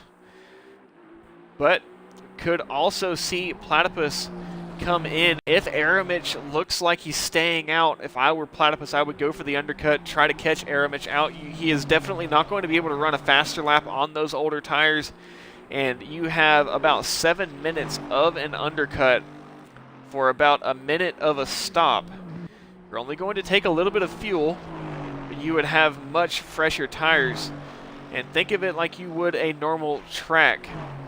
7, 8 minutes around here, that's 4 laps of Silverstone. And with a lot more wear and tear on those tires. Number 314 of Ormiston off in the wall and contact with the McLaren of Pop. They both rejoin the circuit, but that is not going to be what Ormiston is looking for. Out of the Kleine Carousel. Aramich with Platypus in the same position they were earlier, but I think Platypus is a little bit closer. We'll have to see. Looking backwards, Platypus definitely is closer and is going to be within slipstream range. Is Platypus going to be able to pull alongside the Ferrari here and try and battle for the lead? Does Platypus try and catch Aramich out and take the undercut? I believe if Aramich comes in, Platypus just has to come in. I would not stay out and try the overcut. That is up to driver choice. Into Tiergarten. The Aston Martin not able to close that gap, but is closer. Much, much closer. And later on the brakes into Hohenrain.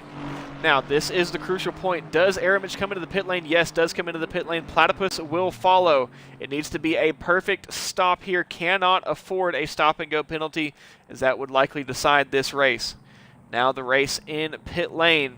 Aramich ahead of Platypus. They are even. If Platypus has a good stop, you can actually gain a lot of time here in the pit lane if you are able to get that car stopped on the jacks, off the jacks, and out faster than the driver ahead, especially with the margins that they are pushing here. They have right around a second. If you are able to just get that car in the box stopped, it's a slow coast for Aramich. Could be time lost there. Now, do we see the AMs come into the pit lane? We do not. Does Langley? Langley dives into the pit lane, goes for the undercut.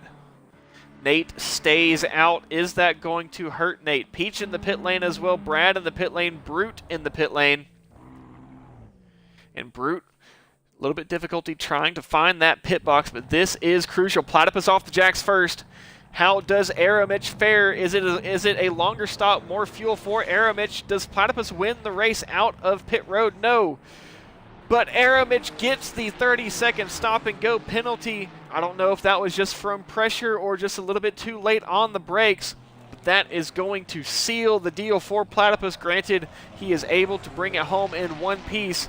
Shame to see the race come to that, but Aramich is going to have to come in and serve that penalty. And that is not just going to lose first place, that is going to lose third place, and I think fourth place. It should knock him off the podium, or could knock him off the podium. Brute with a 30-second stop and go penalty as well. Langley off the jacks, rolling out of the pit lane. Nate stayed out. Langley, clean stop. Pop in the pit lane, going to be repairing damage. That will be a long stop. Ormiston in the pit lane, going to be repairing damage, will also be a long stop. Rodriguez in the pit lane, Cabe in the pit lane, Manelli in the pit lane, Michael D rolling into the pit lane now. Ouroboros coming into the pit lane, and that is going to be a long stop for Ouroboros as well with damage on that Audi. Well, you hate to see it end that way, but that is just the margin of error that it has come to. Platypus, I think, is just going to back off a little bit. Aramich has to serve that 30-second stop and go penalty. And Platypus should just be able to cruise to victory, not really having to push too hard. Yep, and I think Platypus is just going to bring it home safe. Pop gets a 30-second stop and go penalty, and Ormiston is clean out of the gate. This is going to be very good for Ormiston with those cars ahead, getting those 30-second stop and go penalties, because you lose more than 30 seconds, you're going to lose something more like a minute. And that is going to allow Ormiston to pick up some crucial point scoring positions, try and hold on to this lead. But Platypus, currently P2 in the championship standings, should be bringing home a win here tonight as long as everything goes well. Number 86 of Trixit out on track, but does have more damage on that Ferrari. 296. Ouroboros in the pit lane, Sierra in the pit lane, and Marvy in the pit lane. Now it will come to this. Nate stayed out, yet to come into the pit lane. Langley came in, and I think Langley had a clean stop off the jacks early, but it needs to be a good run for Langley. Is going to be on cold tires, has to warm them up, but Nate is going to be on worn tires. Nate coming into Metzigesfeld and Kallenhard now. Langley just coming out of Flugplatz. Is there going to be enough time for Nate to get in and out of the pit lane and hold on to the lead in AM? Will not be able to hold on to the overall lead, but I believe will be scored as a leader for at least one lap. Aramich and Platypus behind. The Titans brought us 30 minutes of battling, but it was the pit stop that was the great equalizer. You can hear those tires just screaming as they come through Brideside. Marvy into the pit lane to make sure that that stop is cleared. Will come out, and Rowden repairing some damage on that BMW. Pop with a 30-second stop and go penalty. Brute with a 30-second stop and go penalty. And Aramich currently leading, but sadly we'll have to relinquish that lead and serve that 30-second stop and go. That does turn the focus towards the AM battle. Nate up ahead on old tires, Langley behind, the championship leader on new tires. Should have some good temperature by now. and hopefully the pit strategy is okay for Langley. Nate will have the fresher tires in this battle, but Langley will have the warmer tires in this battle. Remember, they were right at a second to a second and a half apart. Langley came in, Nate stayed out. Nate was ahead, Langley went for the undercut, caught Nate out. Nate was not able to react and get into the pit lane fast enough. What that will do is give Langley a tire advantage until Nate comes into the pit lane. Nate is going to come into the pit lane at the end of this lap. Nate needs to be absolutely pushing, but that is going to be hard. Being on those worn tires, you're likely not going to set your fastest lap of the race. But doesn't have anyone around to really give any pressure, but at the same time doesn't have anyone to use as a benchmark. Usually when you're racing, especially in close quarters like this, you use those around you as a benchmark. It helps you kind of determine your line, find the pace. When you're running on your own, it's very harder to it's much harder to stay focused, as Nate does have some bangs and bruises on the side of that McLaren. Out of Brinchen, and now the run towards Flonsgarten needs to be clean from here to the end. Bring this thing home in one piece. Big jump. Those McLarens get a lot of air and just absolutely slapping those front tires down through the jump of Flonsgarten. I think a little bit more front wheels lifting down the hill into the S's. Now into Schwalbenschwanz for Nate. Nate did have very good pace in this McLaren, and I think being out on track all alone, a lot of use of that outside curb, which can be used, but once again, just very risky. A very clean exit out of the Kleine Carousel. Now, where does that put Langley? Langley just coming into Eschbach now. Nate will come into the pit lane at the end of this lap. Doesn't really have enough damage to need to repair, so it should just be a standard tires and fuel stop on the Dottinger here, likely on that MFD, trying to change the pit strategy, put less fuel in it, just enough to bring it home. You just need enough for 3 laps, I believe. Yes, should just be enough for 3 laps. You may go a little bit extra, but not going to be as much as Langley had to put in. It's going to be a slightly shorter stop. And into a big lift into Tiergarten, actually, not flat out, or into Hohenrain, a big lift. Not absolutely pushing it into the braking zone, but lifting, and now into the pit lane, and it's going to be crucial here for Nate to not get a speeding penalty, but I think it's going to be a little too cautious into the pit lane. Will shave some time. Aramich will stay out. Platypus just dropping back, just cruising on his own, knowing that this race is pretty much wrapped up with a bow on it. Just got to wait till Christmas Day to open it, as Platypus has no reason to really push anymore, just running competitive laps, saving some fuel, making sure that there's enough car to come home at the end. Peach, 15 seconds behind, so you can't completely fall asleep for Platypus, but he just does not have to push too hard, but I think that will allow Peach to push even harder. Number 24, Brute, still needs to serve that 30-second stop and go. That would promote Ormiston up a position. And Aramich may move down below Ormiston as well. Now here is the battle. Langley coming out of Hohenrain onto the GP Strecke. Nate is off the jacks. Where does that put Nate? Just rolling out of the pit lane, but I hear that BMW going past into turn 1, and Langley has got it done.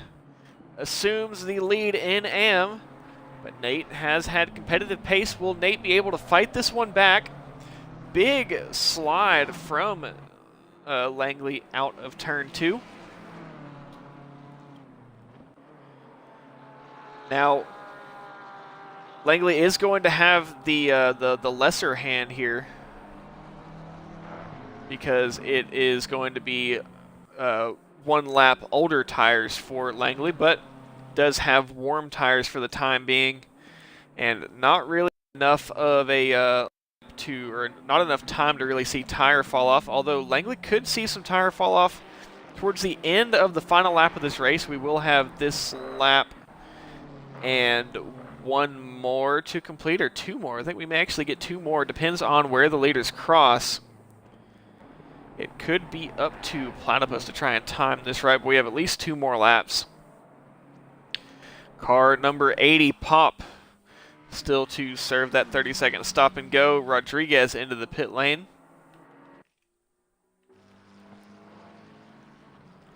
Car number 35, the Lamborghini of Fuzzy with damage at Hoyt. And the 25 of Christian B, just behind, looking to go past. Christian B does have damage on that Mustang. Nate needs to get these tires up to temperature, does have less fuel, or should have less fuel, than Langley in the car.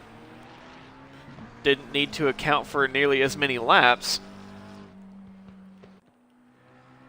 But also a lot of lifts for Nate, as Langley coming into Hawk-Eichen. And just trying to pull away from the McLaren, the teammate McLaren of Nate behind. They are not far away from each other. So any mistake that Langley makes could put Nate in contention for that position. But Aramich resumes the lead, with Platypus just dropping back behind, not really having to push. Aramich does have to serve that 30-second stop and go penalty. Does not have to serve it at the end of this lap, but will have to serve it at the end of the next lap. And this race has calmed down a little bit. Nate still pushing. Has a 7.5 second gap to try and close to the BMW of Langley up ahead, but Langley, I think, may have this win locked down in AM.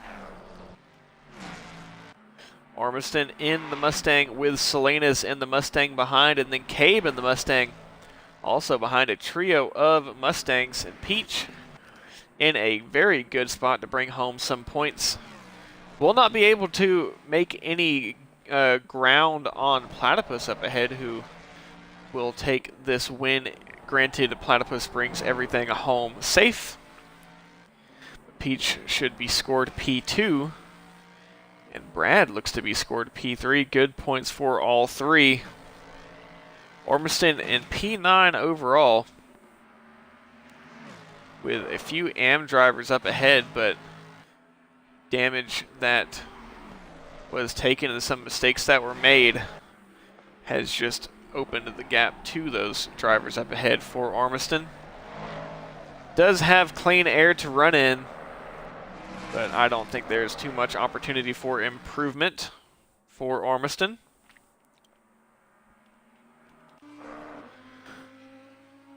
Ouroboros, I think, one of the surprises here to be running down in 16th, but the Green Hell does not discriminate. It will definitely catch you lacking if you allow the track to.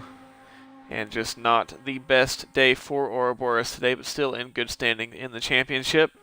We'll just have to come back next week and try to have a little bit better finishing opportunity in the next round. This is the big one, though. The 1 hour of the Nordschleife. Thank you all for tuning in as we approach 10 minutes left to go, which, depending when they cross the line, we may get 2 more laps out of this race. Will Aramich take a pit stop here and go ahead and serve this penalty? A couple minutes left to go, but I think they will cross the line with right around 9 minutes. And when they do, that will be enough time for 2 more laps. Actually, it may be closer to 8 minutes. We may just get the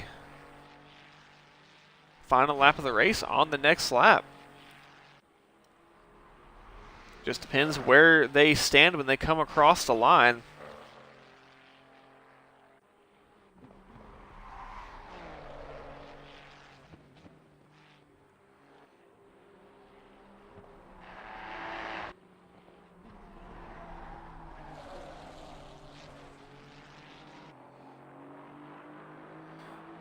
Pull up some timing here.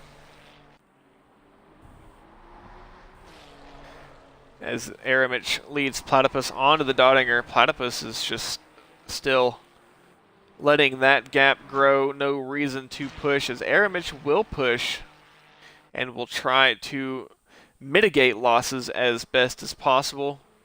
Has 30 seconds to stop in the box with the car shut off. Then we'll have to restart that car and get it rolling again once that 30 seconds has come to a close. But we'll likely lose a minute, if not more, and that will drop Aramich down quite a few positions. Does Aramich serve this penalty on this lap? I think he may. And yes, Aramich pulls to the right-hand side.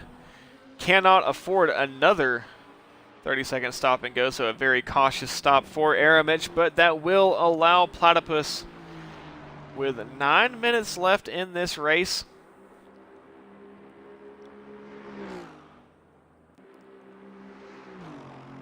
but they are running much slower times than previous.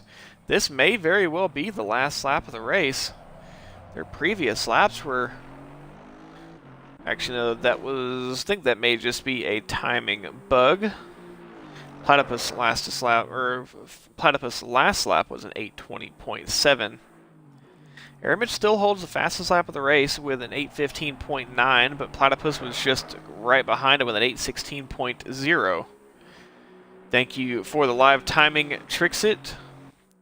Currently racing, but with GFR, or any league that you are in, if you use Simbot, please make sure you say thank you to Trixit for implementing Simbot, and Trixit has also given me live timing, which is a very, very useful tool for commentating.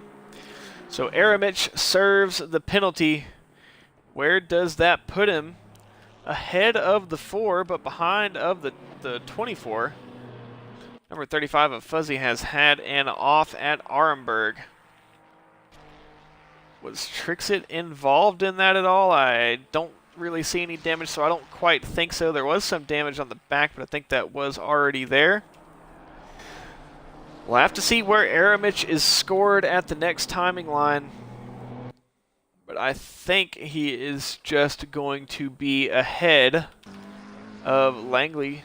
So Ormiston will actually not gain a position there. May gain a position from Brute when Brute comes to serve his penalty. The 555 of Manelli.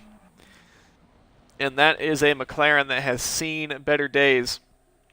And that is going to be on the trailer for Manelli, I believe. So Platypus with not a worry in the world. Except for Peach, who is closing the gap behind. Platypus can't quite fall asleep, or at least was closing the gap behind. Can't quite completely let off the throttle, but just is able to relax a little bit more. No real need to push top qualifying laps.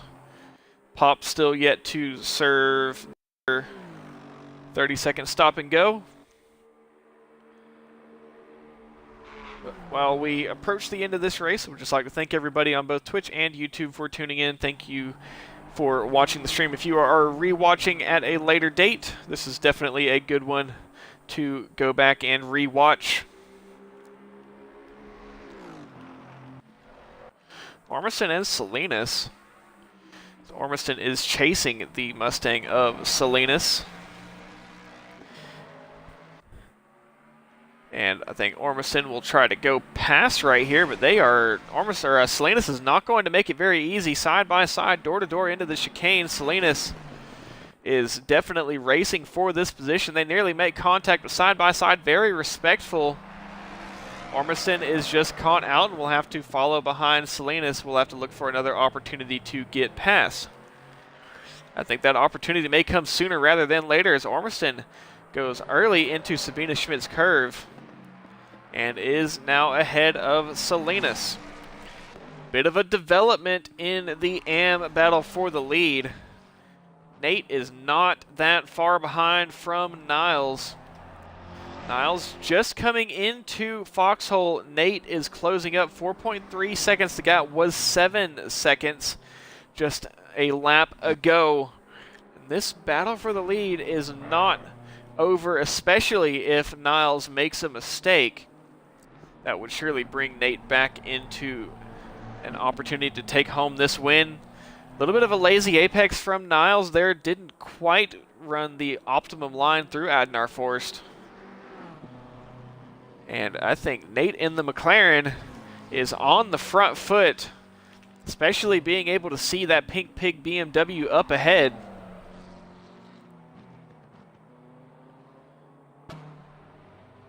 Nate should be able to close up some time on that BMW. We'll just have to see how their timing updates.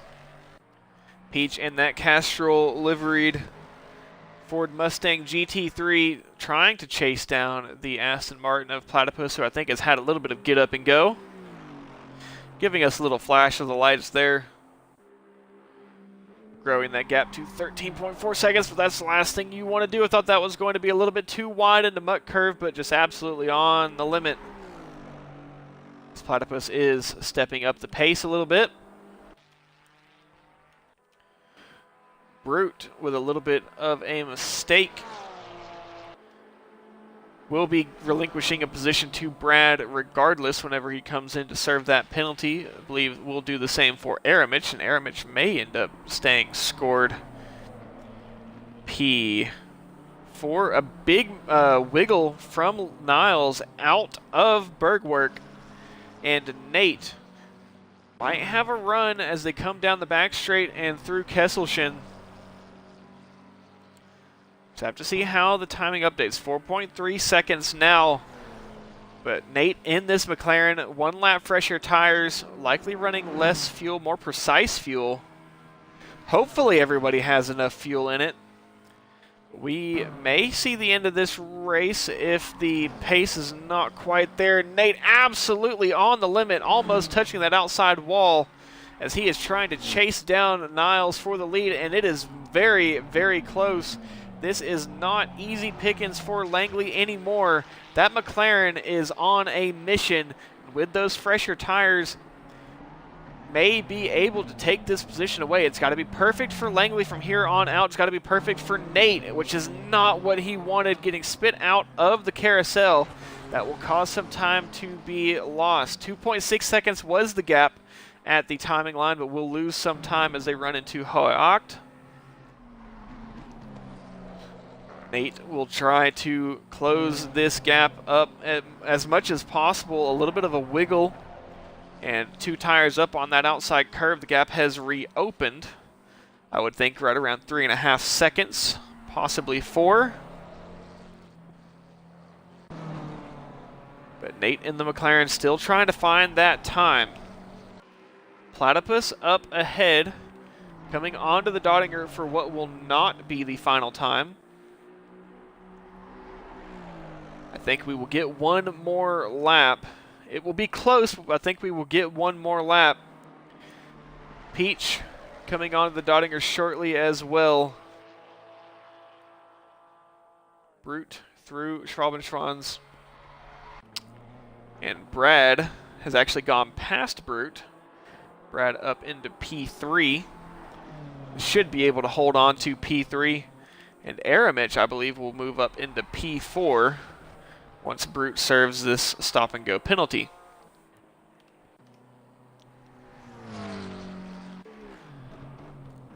Platypus into Hohenrain and onto the GP Strecke. will give us one more lap. This is the final lap of the race, and I hope that everybody accounted for the laps, accounted for the extra lap of fuel, as we are going to run well past the 1 hour mark, more like 1 hour and 8 minutes. So hopefully you didn't put an hour of fuel in it. Hopefully you put an hour and 10 or an hour and 15 minutes of fuel in it. Peach across the line into turn 1. But back onto the battle between Langley and Nate. Nate is close and closing. Pop in that McLaren with a mistake, and I believe Ouroboros has had more damage in that Audi. Nope, that's just the way it looks. The black stripe on the hood made me think that it had the hood popped up. Brute into the pit lane to serve the 30-second stop-and-go penalty.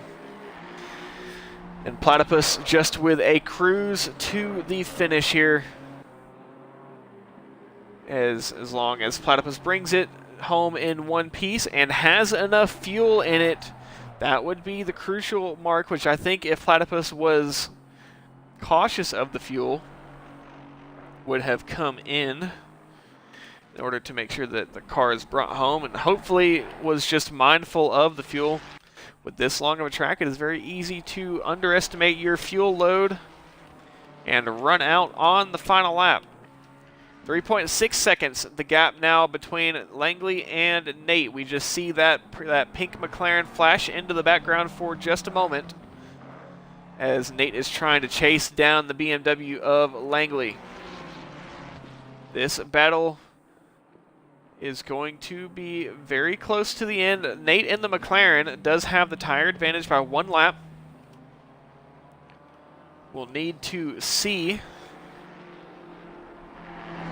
how this McLaren can do on this lap. It's got to be everything that he has got and needs a mistake or two from Langley, which we have seen a little early on the throttle and late out of Ravenel Curve.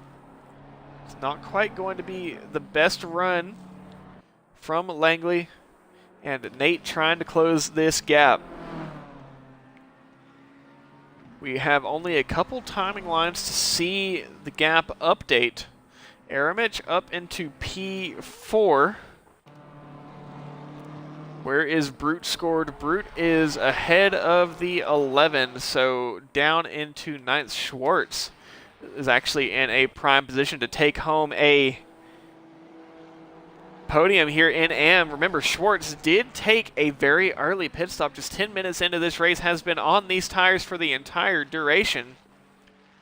And I believe, or I hope, Schwartz has put enough fuel in it, because Schwartz has been out here, the snake in the grass, just running under the radar, but looks to take home an AM podium. Granted, he has enough fuel in the car. We just hear the BMW off in the distance. We see it just in the foreground. Langley in the McLaren is going to try and catch that BMW up ahead. We can't quite see the delta at each timing line. We will know at Arenberg how that delta is changing. Langley did get the undercut, but was it enough to hold off Nate with fresher tires? Into Arenberg. This is where we will see the timing board, and that is big for Langley, pushing too hard, makes a mistake into Foxhole, and Nate is right there to swallow it up, clattering off of the walls for Langley. Is Langley going to be able to defend this? This is shambles for Langley. It has absolutely unraveled, was in a spot to defend, now is going to defend for his life. But with that BMW in that condition, I don't think he's going to really be able to hold that McLaren off, especially with the pace difference and the newer tires. The battle is now on. Langley made the mistake.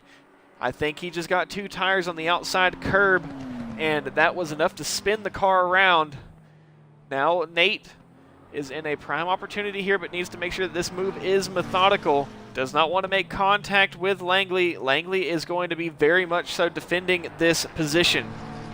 Platypus and the 21 Aston Martin up ahead should have this race down pat. Pete should have P2, Brad should have P3, Aramich P4.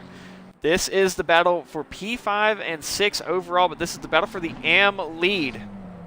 And it has almost completely unraveled for Niles here in the pink BMW. Nate in the McLaren behind was gaining. Niles did go for the undercut earlier on in this race around the halfway point. Nate stayed out, led a lap of this race in the overall lead, but was able to eventually close off the lead and get the undercut for the lead in AM. But now a big mistake. Granted, the McLaren was closing that gap up regardless, but a big mistake, and this is going to be where this will hurt this BMW. Damage on the front is going to be negatively affecting the aerodynamic performance of this BMW, and this BMW is not going to have the speed that McLaren will have being a healthy and fresh car. Does Langley defend into Muck Curva? Does he think that Nate has the gusto to go for the move? They are side by side into Muck Curve. Tears could come here, but no. Nate holds onto it around the inside at Muck Curve, forces Langley around the outside, and I think Nate will bring home this win as long as Nate does not make a similar mistake to Langley. Langley is now going to be very, very hard charging, trying to get this position back. And granted, Langley does have the slipstream. That damage may be a factor in limiting the effects of that slipstream. Nate gets spit out of the carousel early. Langley is still there. A battle for the AM lead on the last lap. This is the race to the line. Langley made that mistake, relinquished the lead. Nate was close enough to take that lead away. Langley now needs to try and hold on to the slipstream of that McLaren by the time they get to the Dottinger Straight. If Langley is able to hold this slipstream by the time they get to the Dottinger, may just be able to gather up enough speed, but that late entry into Vipperman and that touch of the brakes is not going to be what Langley wanted. The McLaren able to open up that gap, and I think the handling detriment of that BMW is starting to show face as they come out of Eschbach and Brunchen. Not really able to get the drive that that healthy McLaren is able to get, and that just allows Nate to breathe a little bit. The harder that Nate has to push, that does increase the risk for mistake, just like that there. 2 tires in the sand for Nate in the McLaren. The 21 of Platypus is on the Dottinger Straight and is looking to take home the checkered flag here. But the battle for the AM lead is on, and just absolutely pushing it to the limit for Nate.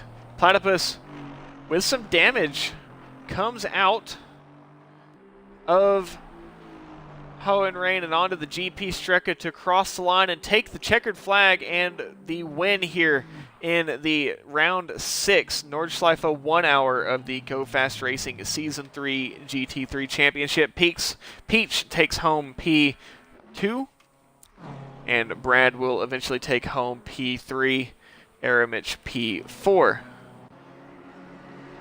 This is the battle for the lead, and I think that it is no longer a battle. Brad onto the GP Strecke to take home the final spot on the podium in Pro.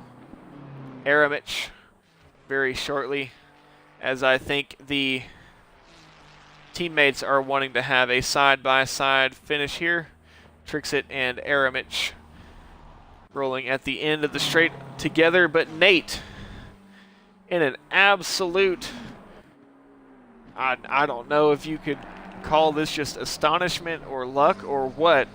I said it earlier, tears will be shed here at the Nordschleife, and they definitely will be. Langley from the lead on the final lap relinquishes the lead with a mistake, and Nate takes the win in AM, takes home the checkered flag. Langley does bring home P2, and Schwartz with the long haul, the long run brings home P3 in AM. Nate looks to bring home P8 overall. Out of Hohenrain onto the GP Strecke with some slight damage, but P8 for Brute. Salinas ahead of Ormiston as the sister Mustangs were battling. That battle has been finished. Salinas will bring home P9 ahead of Ormiston in P10.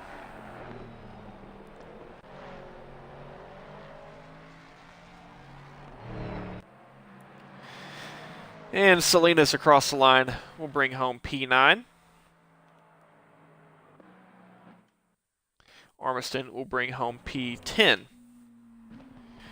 Dingham into Tiergarten and Hohenrain out onto the GP Strecke will bring home P4 in AM, P11 overall.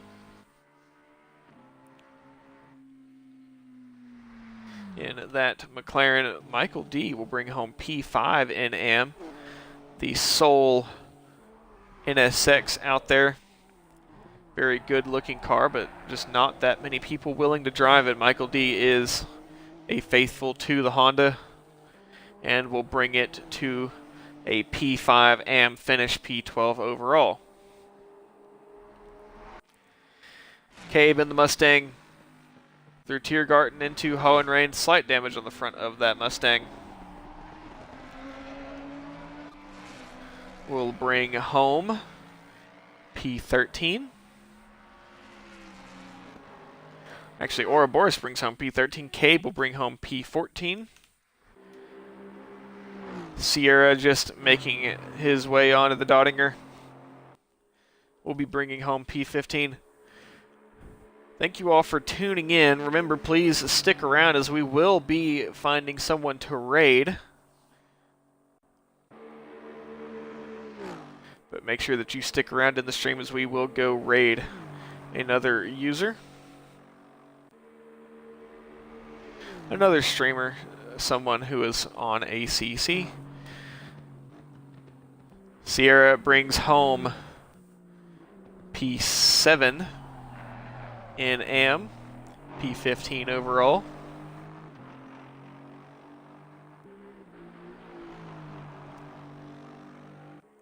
Marvy coming down the Dottinger will take home P16 overall.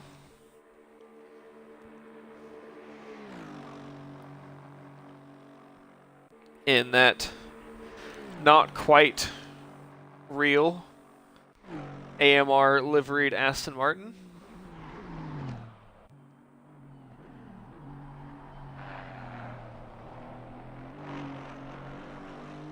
And out of Hohenrain onto the GP Strecke, Marvy will bring home P16 in the Aston Martin. Rowden with some big damage will be bringing home that BMW, albeit not quite in as good of shape as it left.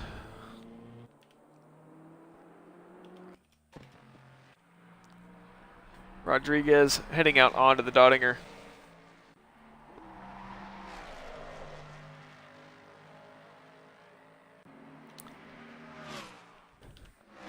Thank you for watching tonight. If you are not following, I would appreciate it if you would throw the Twitch channel a follow. If you're not subscribed to the YouTube channel, please subscribe to the YouTube channel. If you are a Thrustmaster user looking to get into any Thrustmaster gear or upgrade, please use code RetroVex at checkout of the Thrustmaster website. If you would like to get involved with GoFAST Racing, you can join that Discord. It is linked in the Twitch stream, in the Twitch chat. If you are having issues finding it or you cannot find it, if you join my personal Discord, there is a link to the GoFAST Racing Discord in there. Rodriguez brings home P20. Rowden will bring home P16.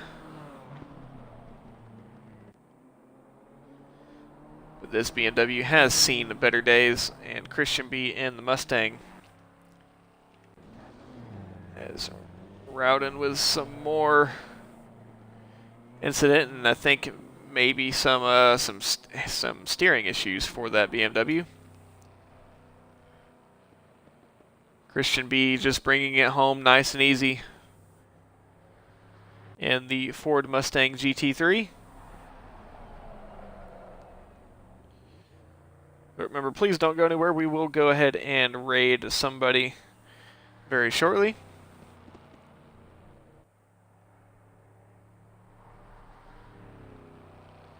Just as soon as everybody is across the line. Rowden onto the Dottinger. Christian B also on the Dottinger.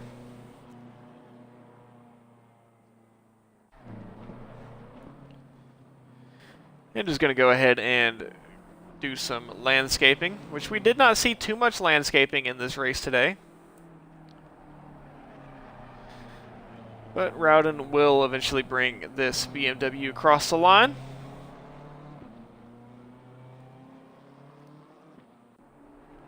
And bring home P12 overall, or not P12 overall, but I think it was P16 overall, and Christian B will bring home P17.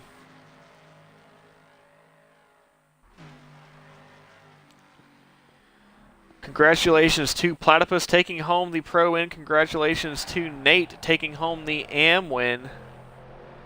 Congratulations to everyone for finishing an hour of the Nordschleife. It is a very, very tricky course to navigate.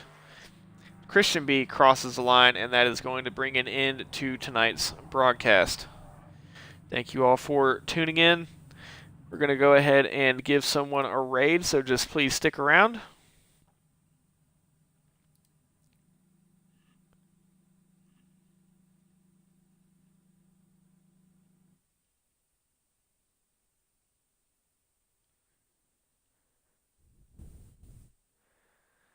And we are going to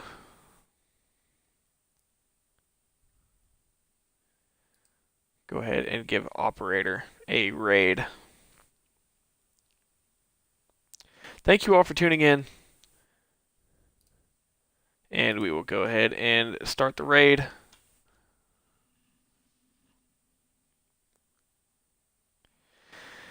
Have a good night, everybody. We will see you next week for round 7 as we approach the season finale.